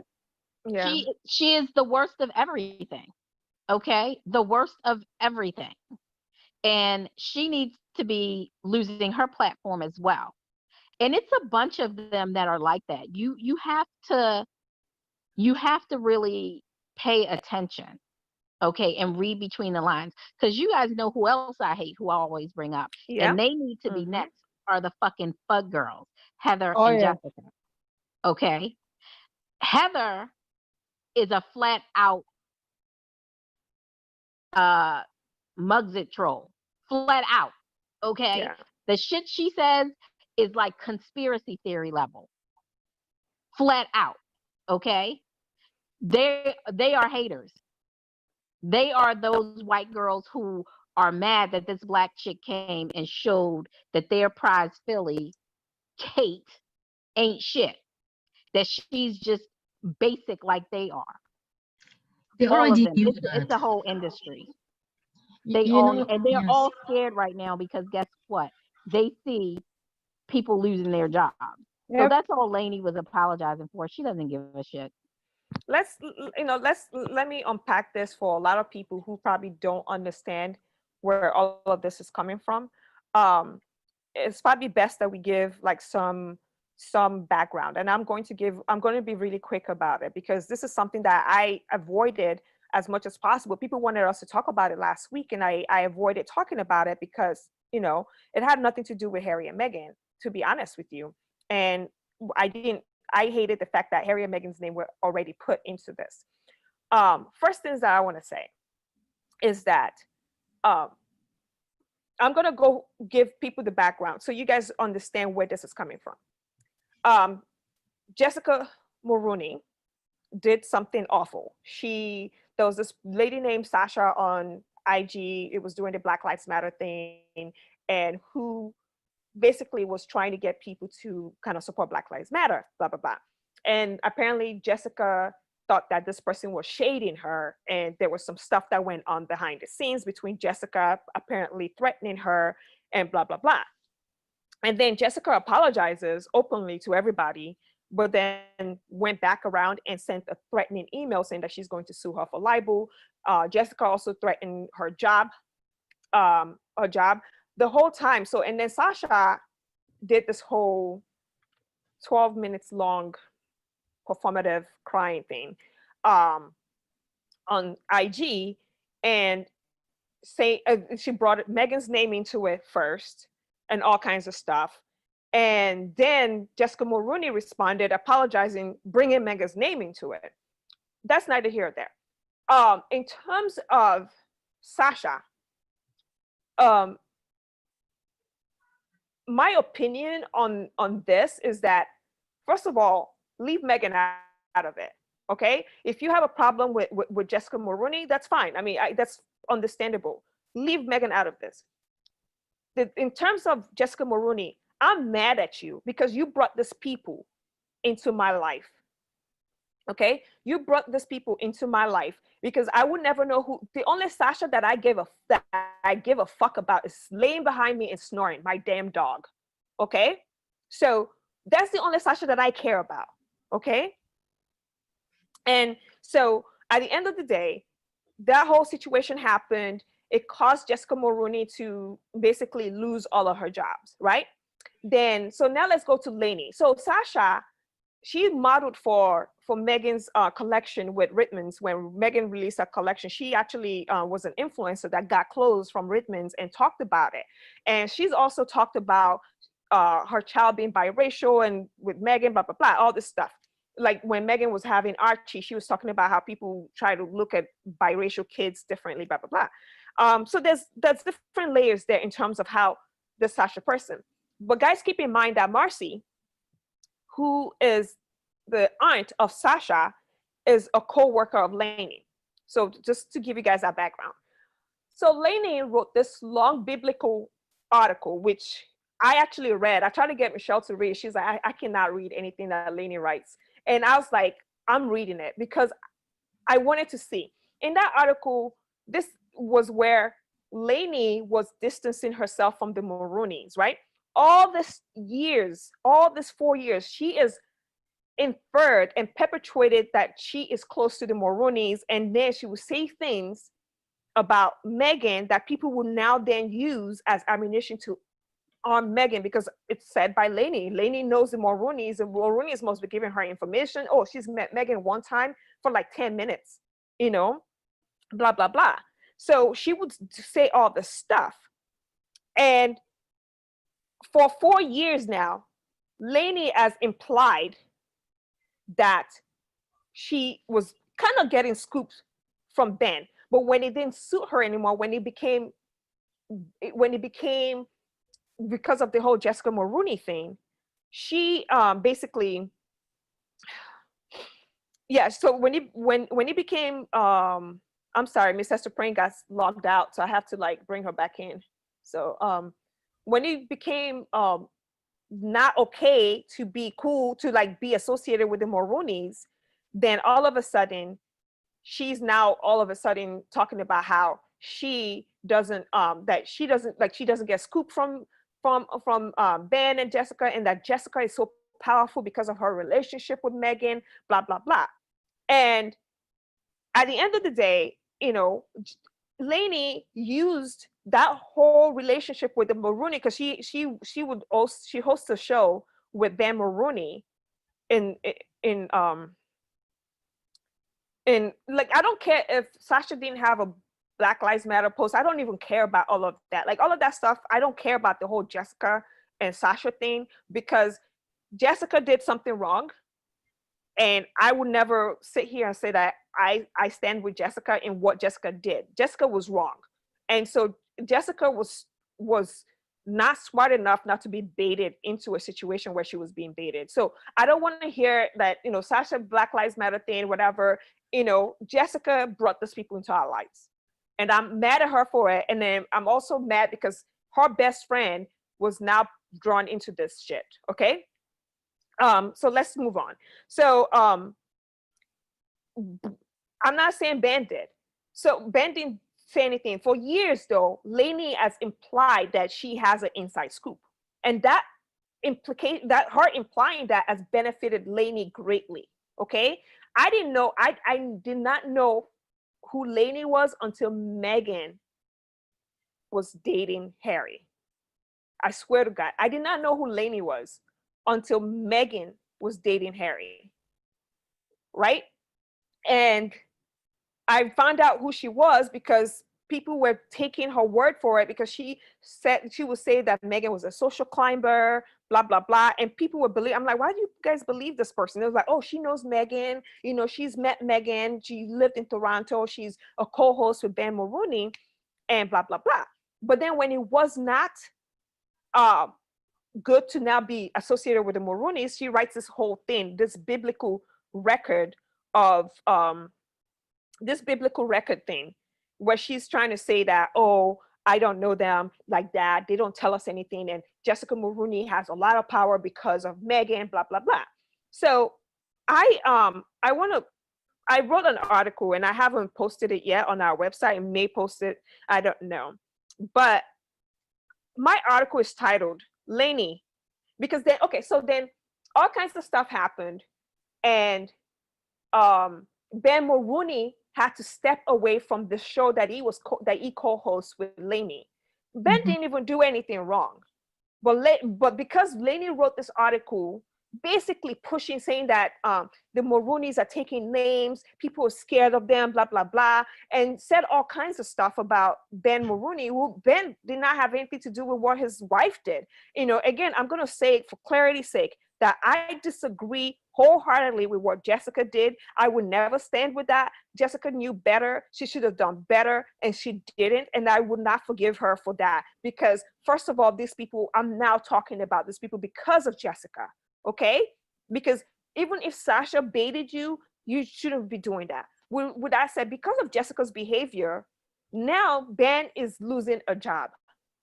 Okay, so he's having to step aside from one of his many jobs. And then people were calling for him to step aside from all his other jobs. Let me preface this with, there is a right-wing effort to take Lainey down.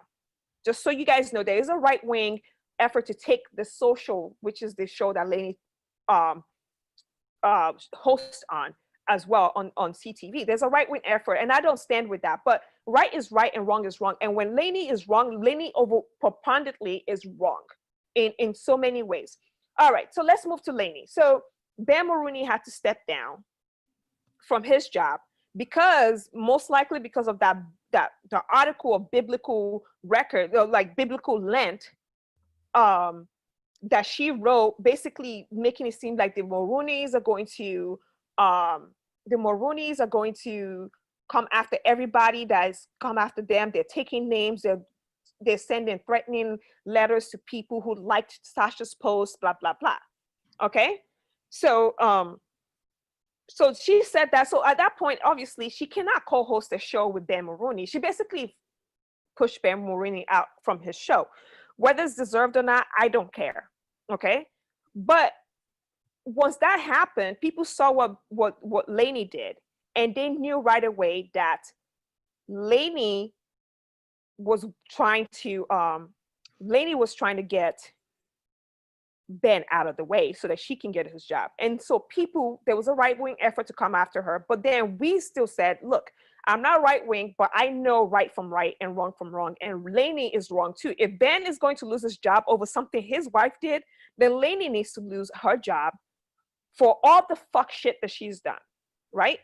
And so Lainey goes on TV and she writes an article. She first talked about something. She was trying to call somebody accountable for their racist behavior. And then in there, she tried to apologize about what she's done.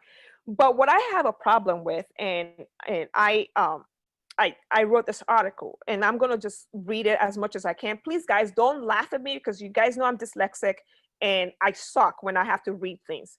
But I wrote this article and I said, Lainey, you need to eat all of your food. And I started with, Lainey, since you were talking about eating your food, I want to make sure that I point you to the leftovers that you haven't eaten and still need to eat. On this issue, I only care about Meghan's feelings and how you contributed to the attempts to destroy her. Majority of your stories about Meghan was used to abuse her from all corners of the world. In the UK, the abuse got amplified because you sold yourself as being connected to Meghan. Why? Is it because her friends Ben and Jessica won't betray her by leaking to you? So you decided to take an active role in the destruction of her alongside the racist British royal family and the press. Please understand that my issue with you isn't that you may have reported negatively on Meghan. If you have a valid criticism, that is fine. While I and others who care about Meghan may not like it, most will understand if you are fair and not spewing hateful, dangerous bile at her. For you, it's been contrary.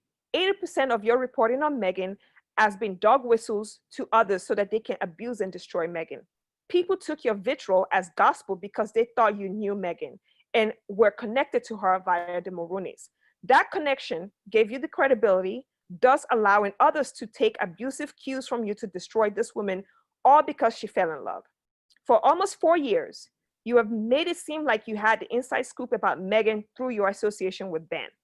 Now that the association doesn't serve you, you decided to set the record straight. After all these years, your perceived connections to the Mulroney, by extension of Meghan, benefited you greatly and landed you on many TV and talk shows as a Meghan expert. As you can see, Lainey, Jessica or Ben weren't the only ones who had power because of their connection to Meghan. You gained a lot of power too, and access because of your connections to the Mulroney. Any of your commentary on Meghan was automatically treated as a fact or true by many in the press and public. This emboldened the racist white supremacists in the British press to use your words to attack, abuse, and attempt to destroy Meghan. While an apology is an important step in moving forward, the apology you gave was not enough. Here is why. You limited the scope of what people are upset about to around 2006, 2008, and completely misled those listening to your apology that it was a past behavior when indeed it wasn't. Further, you attempted to make excuses for your vile vitriol by saying that it was what the gossip world was like back in the early 2000s. Finally, you kept saying that you have addressed your vile behavior in the past and have done the work to basically rebrand yourself. Well, Lainey, the reason your apology comes off insincere is because you have continued your abuse of women, especially Black women, after you acknowledged that you were problematic in the past and said you were committed on working on changing. Why should we believe you now? There are multiple incidents in the last 6 months where you have been problematic where you've been problematic. Until you are honest with yourself and those you are apologizing to, then your apology is just performative. There are so many examples of coded language and insidious anti-Black women abuse that you have rained on many. For Meghan specifically, there are times you claim to be on Meghan's side for something, and then you nitpick and criticize her for the most ridiculous things, like daring to hold her belly while pregnant. You started the abusive coverage of the press attacking Meghan for holding her bump. You don't know if that was a protective thing that she did because she was under attack every minute she was pregnant. Even Harry was moved to tears when he recollected the time Meghan was pregnant during an award ceremony. It's a miracle that baby Archie survived the abuse you and your racist cohorts rained on that poor woman. In a very recent example, you called Meghan an attention whore and a bridezilla over a story that actually made Kate look like a Karen. On a podcast last week, you then excused Kate's white supremacist behavior of weaponizing her white tears against a Black woman because she can't dictate to the bride what people should or should not wear at her wedding that wasn't hers. This is why I cannot take your brief moments of clarity seriously when your microaggression towards Meghan has not only caused hurt and contributed to Meghan Markle being abused, but also hurt a lot of Black women worldwide. You have refused to see and eat that part of your food. I won't accept an half-assed apology from someone who hasn't done enough to truly cover the totality of the hurt and abuse that they rained on Black women. You can have people like Marcy, a raccoon, excuse your behavior, but understand that the rest of us Black women in the real world will continue to stay on your neck until you come to terms with the totality of your abuse. Personally, I think any apology coming from you feels inauthentic. You've always taken great joy in bringing down other women, and you continue to pit women against each other by comparing them. You don't get to exclude yourself from that narrative. You don't get to ask for grace while you continue to try to take someone else down. The empathy you seek from us is not the empathy that you've given to others. And Ben Maroney is an example of that. Janet Jackson, Jada Pinkett Smith, you called children. You called Willow, like you called these kids dykes. You called children names and you were homophobic. So no, Lainey, your apology is not accepted. Apologies don't have to be accepted, especially when the apology is half-assed. Accept the totality of your vile abuse and show honestly that you are truly sorry, and then do the consistent work to get people to accept that you are no longer that person. So I ask you again, eat all of your food, Lainey, not just some of your food. Tina. So I'm just going to say this, Lainey went on TV with her co-host in a like a PR campaign. It was like Lainey's reading something on the side. Her co-hosts are throwing her softball questions, trying to pretend like one of her co-hosts, I don't know what the name is. She's like, oh, Lainey, I've always loved reading your stuff. I'm like, do you realize that you're basically saying that you've always enjoyed reading racist, abusive, homophobic stuff? Like, how is this okay? Like, how is this okay? How are you guys sitting here talking about, I always loved your stuff. I didn't think it was anything bad, blah, blah, blah. And Lainey is sitting there because Lainey now knows that people are coming after her. Okay. And Marcy, who is Sasha's aunt, is like, Lainey, you've always done the work and blah, blah, blah. So there's a difference between Lainey having Black friends that she's cool with and also mistreating and being anti-Black. Okay. I know so many people who have Black children, like a white man or white woman who hate the Blackness in their kids, or who maybe love their kids but don't like other Black people. Okay? So I'm sorry, Lainey. I do not accept your apology until you accept the fact that until recently, and as recent as 3 weeks ago, you were still raining abuses on Black women. You were still doing this stuff. And until you acknowledge, because before we can move forward, you are going to have to accept all of your flaws. Don't limit it to 2008 and say you're working on it, because you've done this before. You've done this before where you say, oh, I said some really nasty thing and I've been evolving through Lainey gossip. And for all you white motherfuckers out there who says, oh, but she's apologized, or non-Black people out there, she's apologized, you should accept her apology. I don't have to accept jack fucking shit. Okay? I don't have to accept jack shit. So until Lainey eats all of her goddamn food because that's what she calls, like, I'm going to eat my food. Until you eat your fucking food, every single last one of it, the side dishes, the dessert, the drink your water, everything, wash it down with a cold beer. Until you fucking do that, Lainey, we will keep coming after you. Because what we're not going to do here is allow anti-Black misogyny, misogynoir to keep going on. Okay? We're not going to let that happen. So you can say whatever you want, but understand that we will continue to come after you until you accept and openly accept all the fuck shit that you've done to women. Right now, obviously, my concern is Meghan. But there are other women that Jada Pinkett Smith, Beyonce. I mean, you called a child a dyke. Who are you? Who raised you? Who raised you? How evil are you? And then you want to sit on TV and do this puppet little eyes and, yes, you got to lick the plate too. When you finish eating your food, lick the goddamn plate. Nothing needs to be left on, okay? But you're going to do this puppy eye and do this this PR thing, like a crisis management thing because you want to keep your job. But then you did the exact same thing that Jessica Mulroney did. Jessica Mulroney apologized in public, and then behind the scenes, she was threatening people. You've done that, okay? Where you apologize and say, oh, I realized I did something wrong, but then you continue to abuse other women. You continue to be anti-Black. You continue to be homophobic. You continue to be problematic. So Lainey, eat your food, all of it. Lick the Here's plate. my thing too. She, in her little letter about the Moronis, say what you want about Jessica, okay? Jessica, we have the Loyal. thing that she did with Sasha. No, I'm talking about the whole thing with this Instagrammer. That's the only thing that we have proof of, okay? In her little scribe against the Moronis, she insinuated that Jessica has done this to a lot of other people.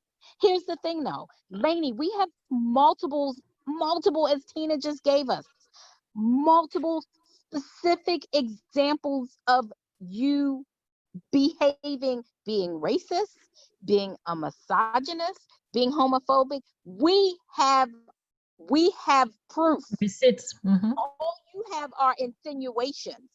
Okay, nobody else has come forward to say, yeah, Jessica did this to me. Okay, and believe me, like Tina, I ain't defending Jessica. This ain't about Jessica. I'm trying to make a point about Lainey's fake and phony behavior.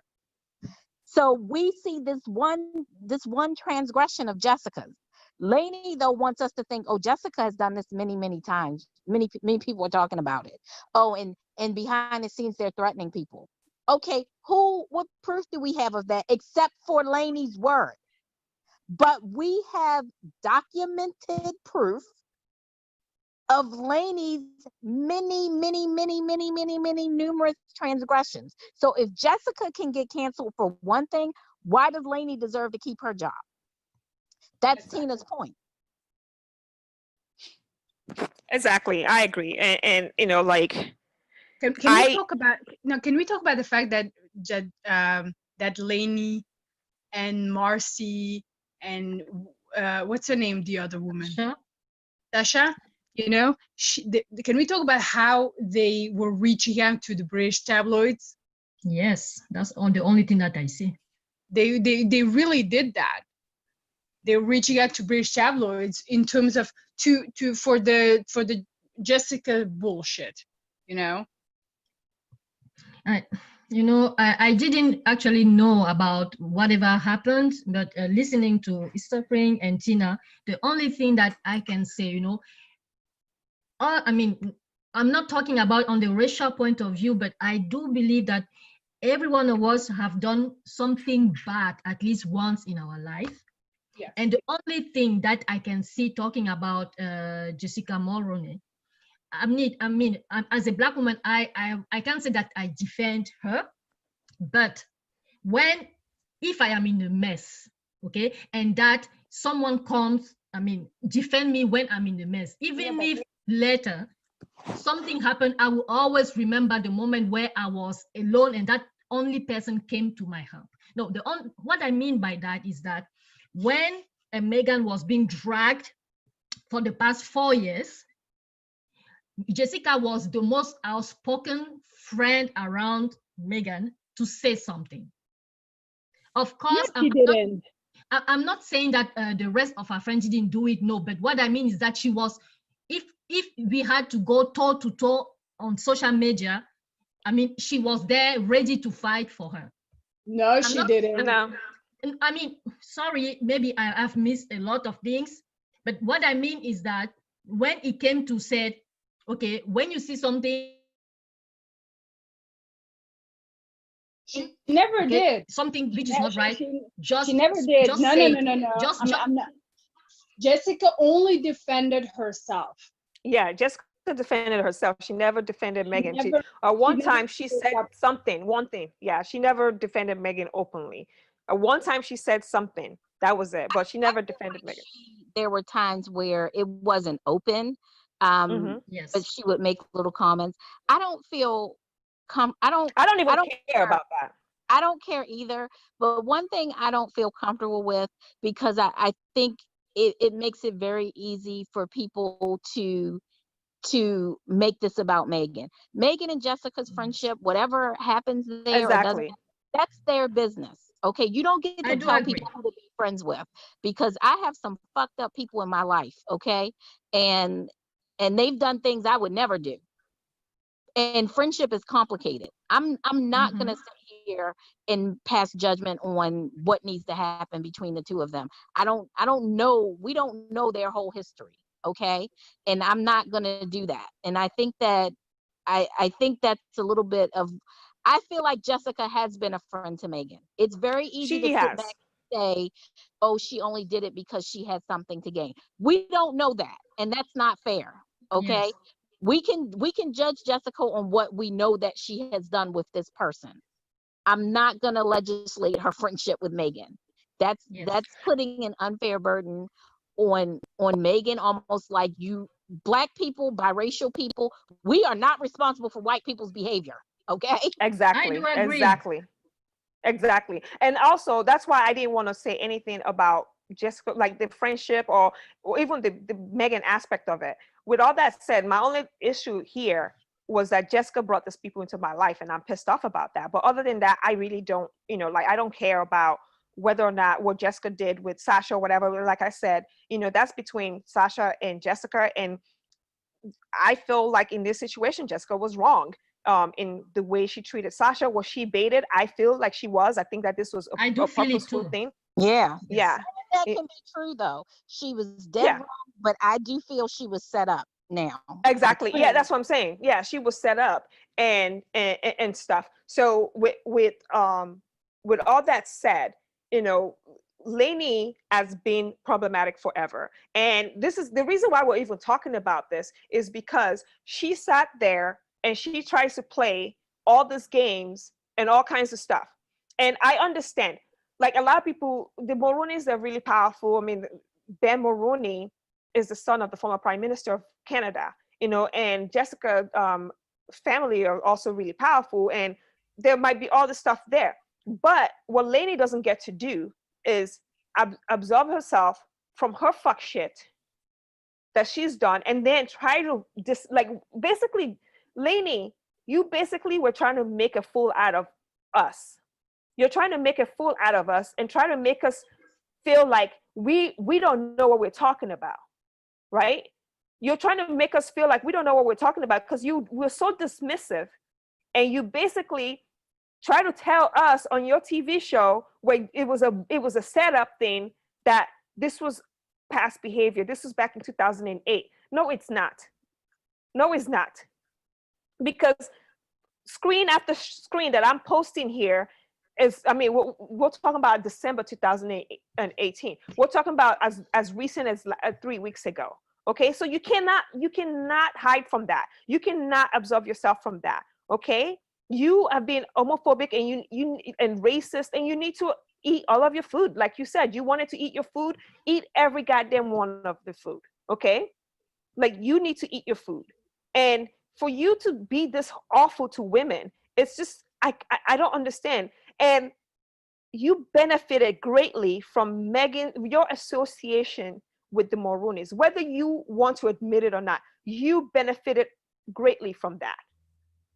You benefited greatly from that. So you don't get to say that you were done in 2008 and all the stuff was from 2008, when I have a thing up on the screen that says December 11, 2018, where you're berating Meghan for touching her belly. And that wasn't the first time you did it. You did it in October, like you did it every time.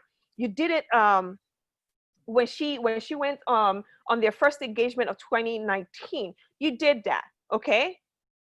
And not only did you do that, the rumors about social climbing and everything, a lot of those came from you. A lot of those were validated because you said it.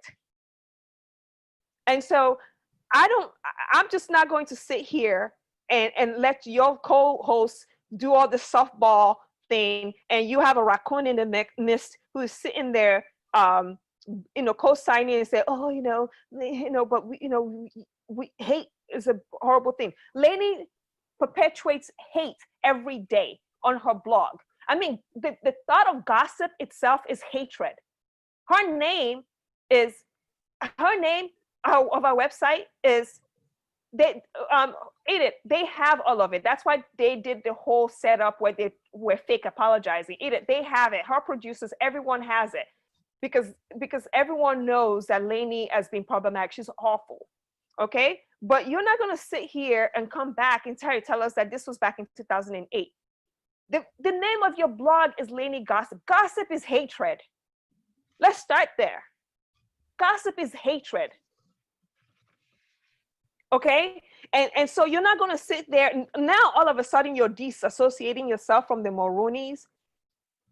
After, for 4 years, you have pretended that you had scoop coming from them. Okay? So I'm sorry, Lainey. You don't get to do that. We don't know. You do not get to ask for grace when you don't give grace. You don't get to ask for empathy. You don't get to remove yourself from the narrative. You don't get to treat us like we're a bunch of fucking Black idiots and that we don't know what the fuck we're talking about. You don't get to do that. You don't get to do that. Let's start with the misogynoir, where you pit Kate against Meghan. Calling Kate Princess Kate was never a belly copper. She literally said Kate was never a belly copper. Like, when she never have proof. When there's proof of this, there's like a lot of proof. And I don't want to play the whole Kate versus Meghan thing, but to be honest with you, you guys make it too easy for us to like have proof of your fuck shit. Okay? Because you can't sit there and say, oh, Kate was not a belly copper or whatever. And then we have proof of multiple times that Kate was touching her belly when she was pregnant. So basically, you created this narrative that the white one is better than the Black one because she doesn't touch her belly. You also created this narrative about Meghan that, I'm so annoyed. Can we talk about the why of now? I'm more interested in that rather than why you talk about it. No, but she's been doing this for so long. So I'm trying to figure out why did she do this now? What happened now? Why did she do what? Like apologize? No, not apologize. What happened with the Mulrooney's that they decided to kind of do this shit now, And what confused. happened really? I'm trying to figure out why what I was trying to. I think everything is not planned. I think sometimes things happen out of opportunity. Something that hasn't been discussed a lot, and people know about it, but you don't hear about it, is that because people act like Jessica just randomly jumped on this person, but Sasha said herself that it was like, she was saying, she was calling people out for not posting on Black Lives Matter, other like Toronto influencers. And she and Jessica were having like a conversation in DMs or whatever, and about it. And before she made the post or whatever, I guess maybe she was contacting people like, hey, I think that's what it was. Like she had contacted Jessica like, hey, can you post something or whatever? And Jessica was just like, no, I'm not going to do that because I'm getting ready to do something else right now, blah, blah, blah, blah. And I don't doubt that she probably told her auntie, and then she made her little pointed post, and Jessica, triggered as white women tend to be, Jessica took the bait, you know what I'm saying? And then it's just like, and then the shit just blew up. Okay. Jessica should have just ignored it, and not ignored it like she shouldn't post about Black Lives Matter. But my thing is, if she had not responded, none of this would have happened. You get what I'm saying? And they could have talked shit behind the scenes like, oh, just was any of us sitting around like, look, I don't know, maybe these little young kids are, but I'm a 40-something-year-old Black woman. I don't give a shit what white person posts about Black Lives Matter. That does not change my life. And so it became this like kind of trendy thing to try to push people to make a post. I didn't hear any Sussex fans like, oh my God, Jessica didn't post anything. Do we look at Jessica as somebody who is gonna make a difference in civil rights? Like, who cares if she posted or not? Jessica, but for me, I'm trying. When you were saying that she was set up, when you were saying that they were setting her up, is because for me, it's because Sasha herself didn't post anything about Black Lives Matter. That's what I wanted to say. Thank you, Michelle. Yeah.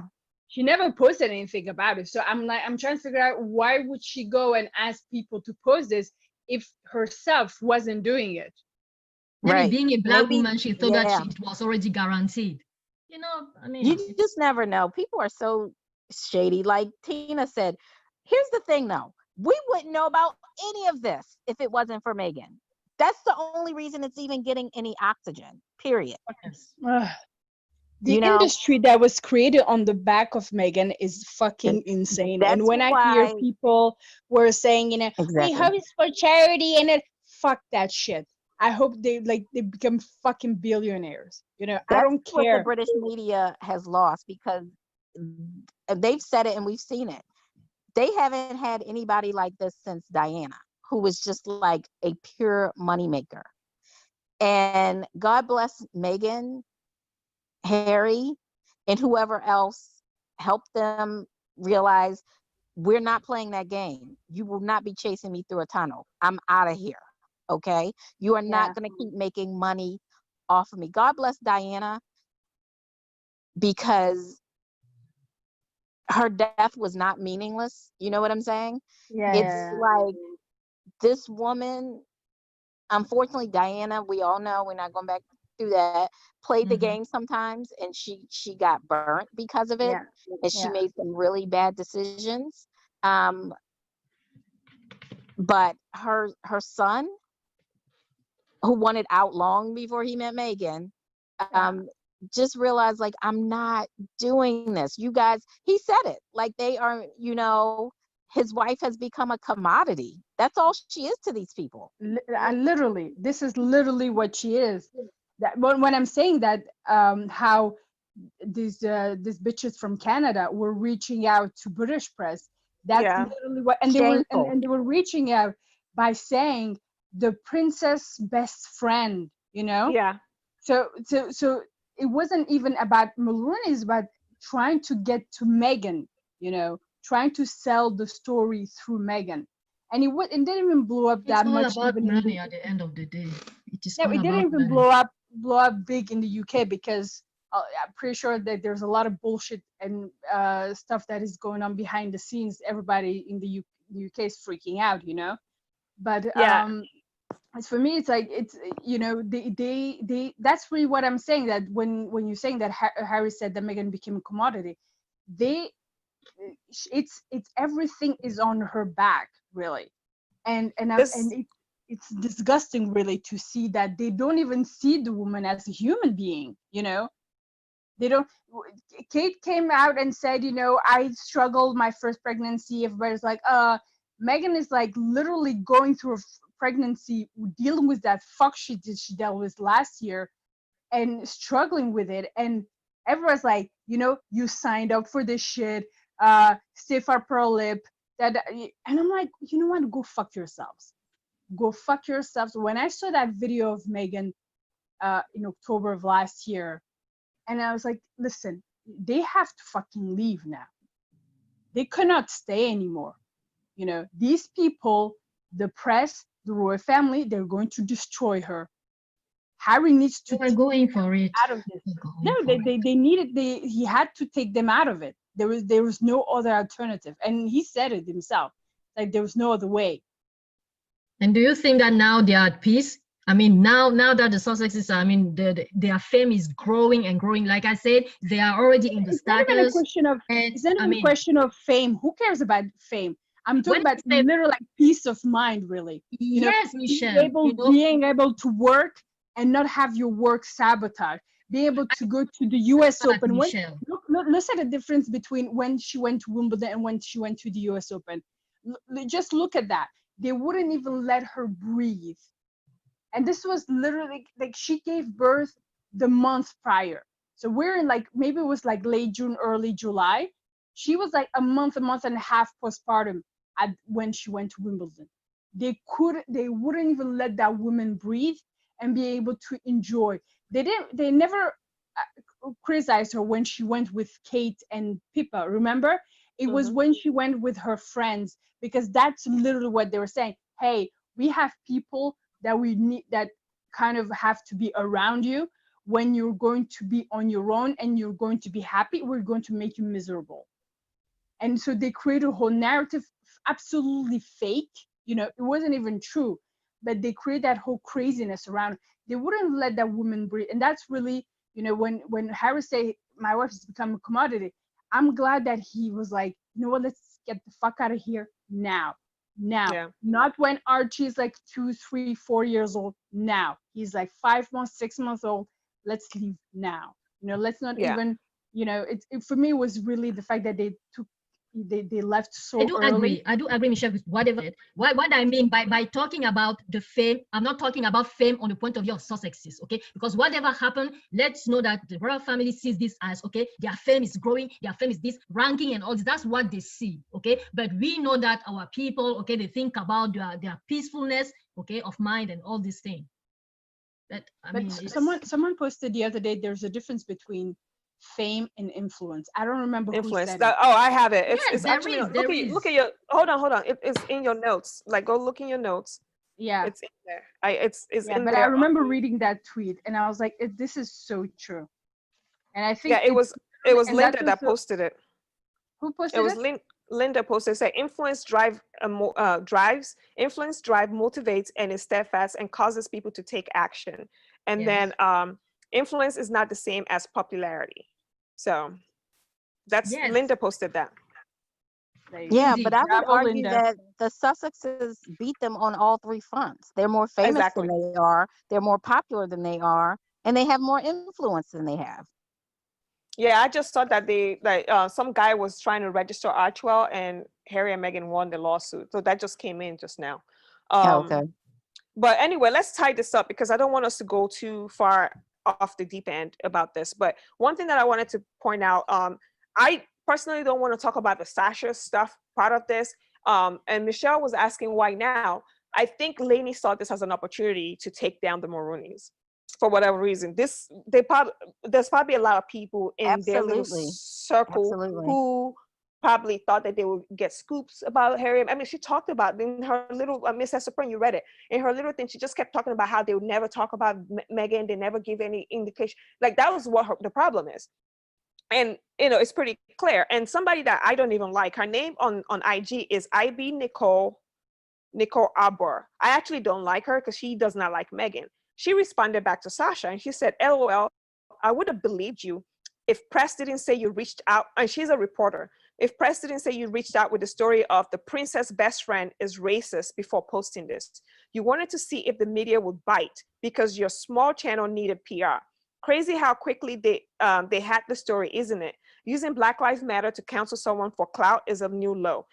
Being a grown woman trying to cancel somebody via social media video instead of talking like grown up shows that you have no intentions of working together with white people to be allies. What you don't get is when you play this game, the cancel squad will always come for you. And that's the thing. Sasha is going to get her deal. If this indeed is orchestrated by her need to grow her platform or whatever, like karma is going to come for you. And in terms of Lainey is now getting because Lainey actually has never really apologized for all the shit that she's done. She acknowledges in the past, apparently that she's done some stuff and then she's going to work on it, but she's never outright apologized. And even this apology that she gave, she never apologized. She kept trying to say, oh, it was, was stupid. Like, oh, it was that's the culture of gossip back in the 2000s. And no, oh, it wasn't. No, it wasn't. I know. I can't believe the apologies of all these people. It's when they got caught that they pretend that they're apologizing. Exactly. Yeah. So. All right. Well, let's move on because I don't want to. We've like literally, it's almost 3 hours on this podcast. So I think we've covered everything. I'm going to open it up for 20 minutes for questions. I'm going to change the. Let me thank those who donated to us.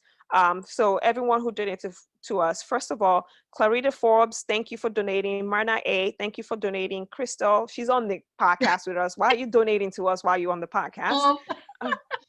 Vivian Ratcliffe, thank you for donating. Lily Southwest, thank you for donating. Becky Lewis, Lily Southwest again. Miss Minnie, thank you for donating. Jonica Week, you always donate to us. Thank you for donating. Ima De Santiago, thank you for donating. Cypher, thank you for donating. Thank you guys for donating to us. We really appreciate each and every single one of you because without your donations or whatever, I'm sure we'll still do this, but it does help us out because we pay for subscription like Hootsuite and all kinds of stuff to be able to do this. And so thank you so much. We have to pay for our servers and all of that stuff. But thank you for donating. Now I'm going to open up the phone lines or whatever, the chat line. I'm going to speed it up so that people can ask questions. If you guys have any questions, go ahead and ask them so we can get out of here. But we're not going to spend too much time on those questions. And also for those who are going to listen to this as a podcast, I'm sorry for the way we start. When we first started the podcast, it was kind of a little bit messed up because my computer was messing up and everything. But so I apologize for it not being coherent, but this is what happens on live stream. KB, thank you so much for your donation. So does anyone have any questions for us before we leave?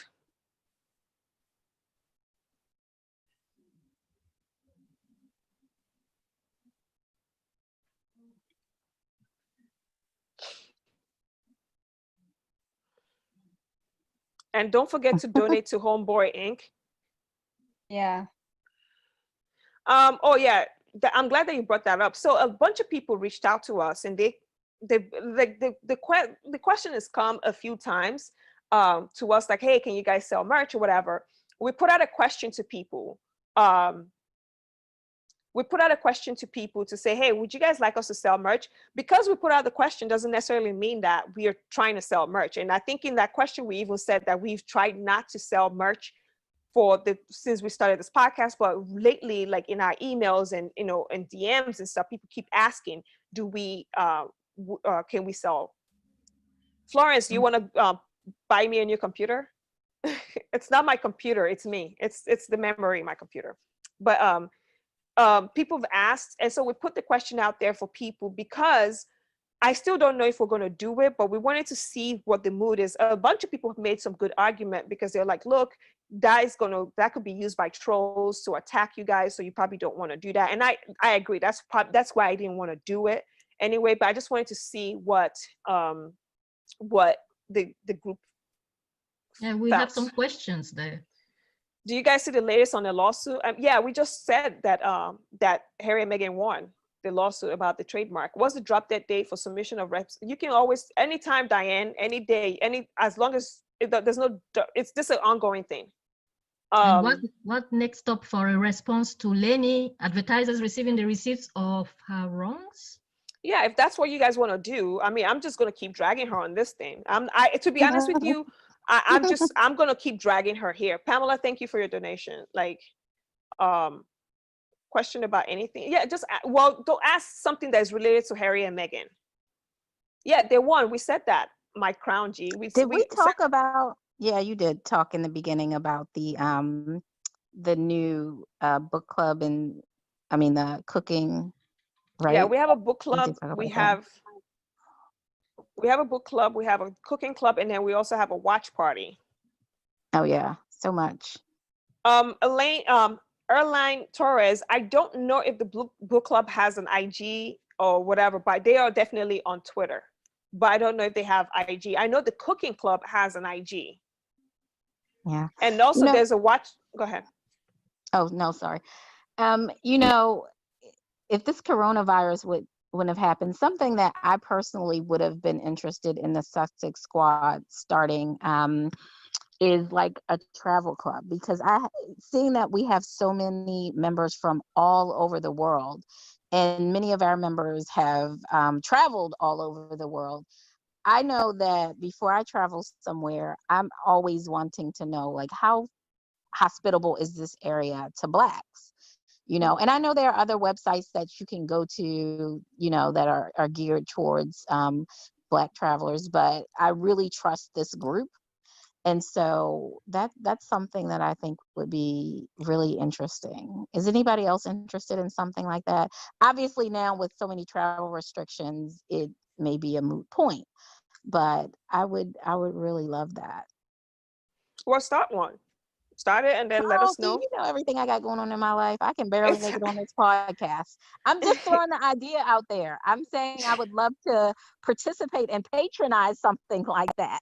I'm an ideas person. That's what I do at work, Tina, okay? Other people make it happen.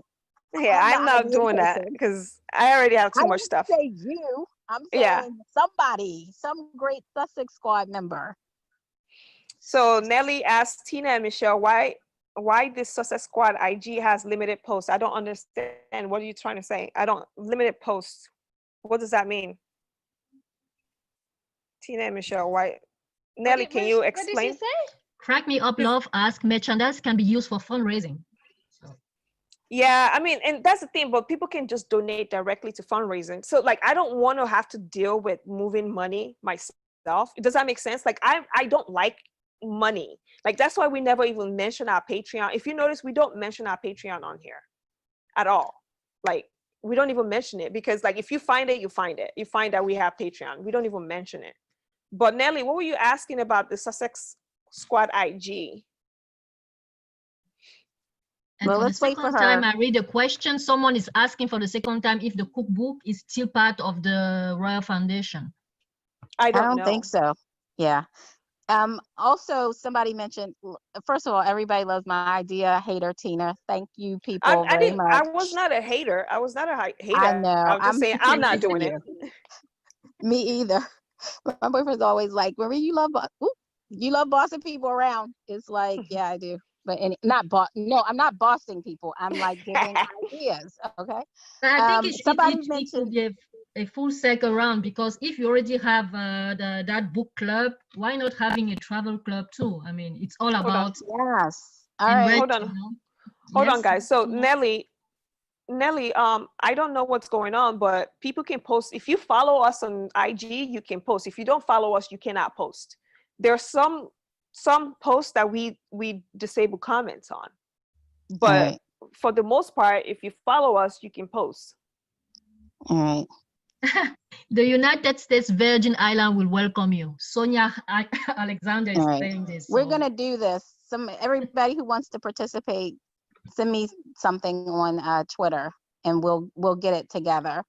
And for those who do not have Twitter, what are you guys gonna do? Because I'm only on Twitter. Leslie Ann, how do we do Leslie, that? I don't have Twitter. Can I answer this question? Yeah. Leslie Ann, Miss Nelly was on this podcast 2 or 3 times about 2 or 3 weeks ago, and she said what was going on with a Duchess like us. Sandra had a few deaths in her family, so she's having to deal with that. So that's why a Duchess like us has not been on, because with the pandemic and having members of our family dying, the British media did not shut it down. No one, please don't. And Nelly has said it over and over again that no, who is Lady C? We're not talking about that woman. We're not talking about her. Nelly, you're talking about which IG? Our IG account or the Sussex Royal IG account? I don't know which one. Because our IG account, you cannot post if you don't follow us. Oh my God. Some of the cards are here. Hey, for everybody who doesn't have Twitter, stay tuned, because I don't have Instagram, but I will start one for this. We'll start one for the travel club. Whoever's going to be in on me, we'll figure out the details. So just hang tight, and I'll make sure that I share the news with Sussex Squad Podcast on Instagram. Somebody mentioned the weight loss club. Sussex Squad has a weight loss group. So just wanted to give them a shout out as well, because I didn't know that. Sonia, thank you for your donation. Nelly, it might just be on a post that we limited comments on. So I don't know. I mean, I don't work for Facebook. So yeah. Yes, yes, people have threatened lawsuit against us, and we told them to bring it on, bitch. Thank you, Sonia. Yeah, so people have, somebody asked ladies, introduce ourselves. Are you talking at Special K? Are you talking to the we already host? did. We already did, right? Like, you have to just re-listen. Yes, there are people who are just jumping in. That's why they are asking. But we can't repeat ourselves every time somebody jumps in. Well, I think they know you and Michelle. They're probably trying to figure out who the hell we are. No, So I think they know you, Easter Spring, but they don't know me after. Just my second time. Yeah, I'm Christelle, and you can find me on the Greg and Chris Let's Talk on YouTube. We know Hester Prynne. She It's has been there for a long time. it's what's your YouTube? It's Greg and Chris, let's talk. Greg and Greg Chris, and let's Chris, talk. let's talk. Yes, on YouTube. What kind of show is it? I'm just curious. I'm Sorry? trying to give you some buzz here. Ah, What kind of show is it? Yeah, yes. It's I mean, my husband and I, we do a mixed up of getaways. We talk about traveling and food, and I discuss a social topic, any type of social topic, like See, I didn't social even know squad. that. I'm sitting here talking about travel. Like, I'm embarrassed. I didn't know you were already doing that. No. I'm sure that we are just starting, my dear. So I'm sure that yours will be wonderful. We are just No. starting. We are just amateur. Jan Hawkins and Nelly, they know a lot because Edith also. She's some squad members are already there. So Thank you, Kat. thank you. Thank Kat Hallam for donating to us. I'm interested. Veronica Clayton, blah blah. I'm just trying to. You should visit Norway. Does anyone? Sonia, that sounds fun. I want to come to your birthday party. Did you guys see that? Yes, She I've having a seen it. drunk Barbie birthday party. Oh, cool. I'm feeling that. Hello, Crystal. Love to travel. I'll link Crystal's Oh, channel thank to you, this Diane. video. Thank you, Diane. All right. Does anyone else have any questions before we go? Michelle, do you have anything that you want to tie up loose ends? Michelle is This still is a there. long. Oh, she is. She's probably eating or Hi, something. Yukes. Having like a feast in front of you. I know. I knew you were eating. Shit. Ah, All right. So it's almost 3 hello, hours. Torres. When are you next on? I don't. It's usually it's on Sunday. So usually it's Sunday. Yeah. Not only Sunday, Tina, please. You will come in the middle of the week also, right? I have a job and a life. Oh my god. No, but seriously, I'm really You have to. interested in listening. I actually Please, have it is at least 2 times a week. I don't know. I mean, if you guys want to do two, I'm not doing. I can't do 2 times a week right now because I have a job that I'm going back to work. So And she Yes. has also, Tina has a gorgeous little dog that I love. Yeah. That is, it's actually my dog now. Yeah. Is it tattooed? I'm trying to Okay. get a dog. All right, we're gonna end this here because no one is asking any more questions. So Yeah. thank you to everyone who joined us. Thank you, Miss Hester Prynne. If you want to visit Germany, let me know so I can show the land and have been waiting for. I know Michelle's a foodie like me. All right, so I want to say thank you. Huh? No, sorry for interrupting, Tina. I was saying thank you, Vera, and she was talking about visiting Germany. I'm already living here, so why Okay. not? We can. Please go on. Yeah, so thank you guys for joining us. Christelle, thank you for joining us. Mr. Thank you for having me. Thank you guys for always taking our call to join us. For everyone joining us on the live stream, thank you. For those listening on the podcast world, we are sorry. We're sorry about, this is what live stream is about. I think we might not have a live stream next week because we want to do a regular podcast where we're not interrupting each other or interrupted by the chat. So we may record first and then premiere after. Yes, be safe. Remember, Black Lives Matter. If you can donate to Black Lives Matter, please donate. If you can donate to Homeboys Industry, it's linked, it's pinned, and I'll put it in the show notes. And that's all from myself. Michelle, it's your go. Yeah, guys, sorry, my mouth is full. Bon appétit, Michelle. Merci. Guys, as Megan would always say, no bad energy. Thank you so much. Bad energy. Bye, guys. Bye-bye, guys. All right. I have to stop sharing. I have to stop the live.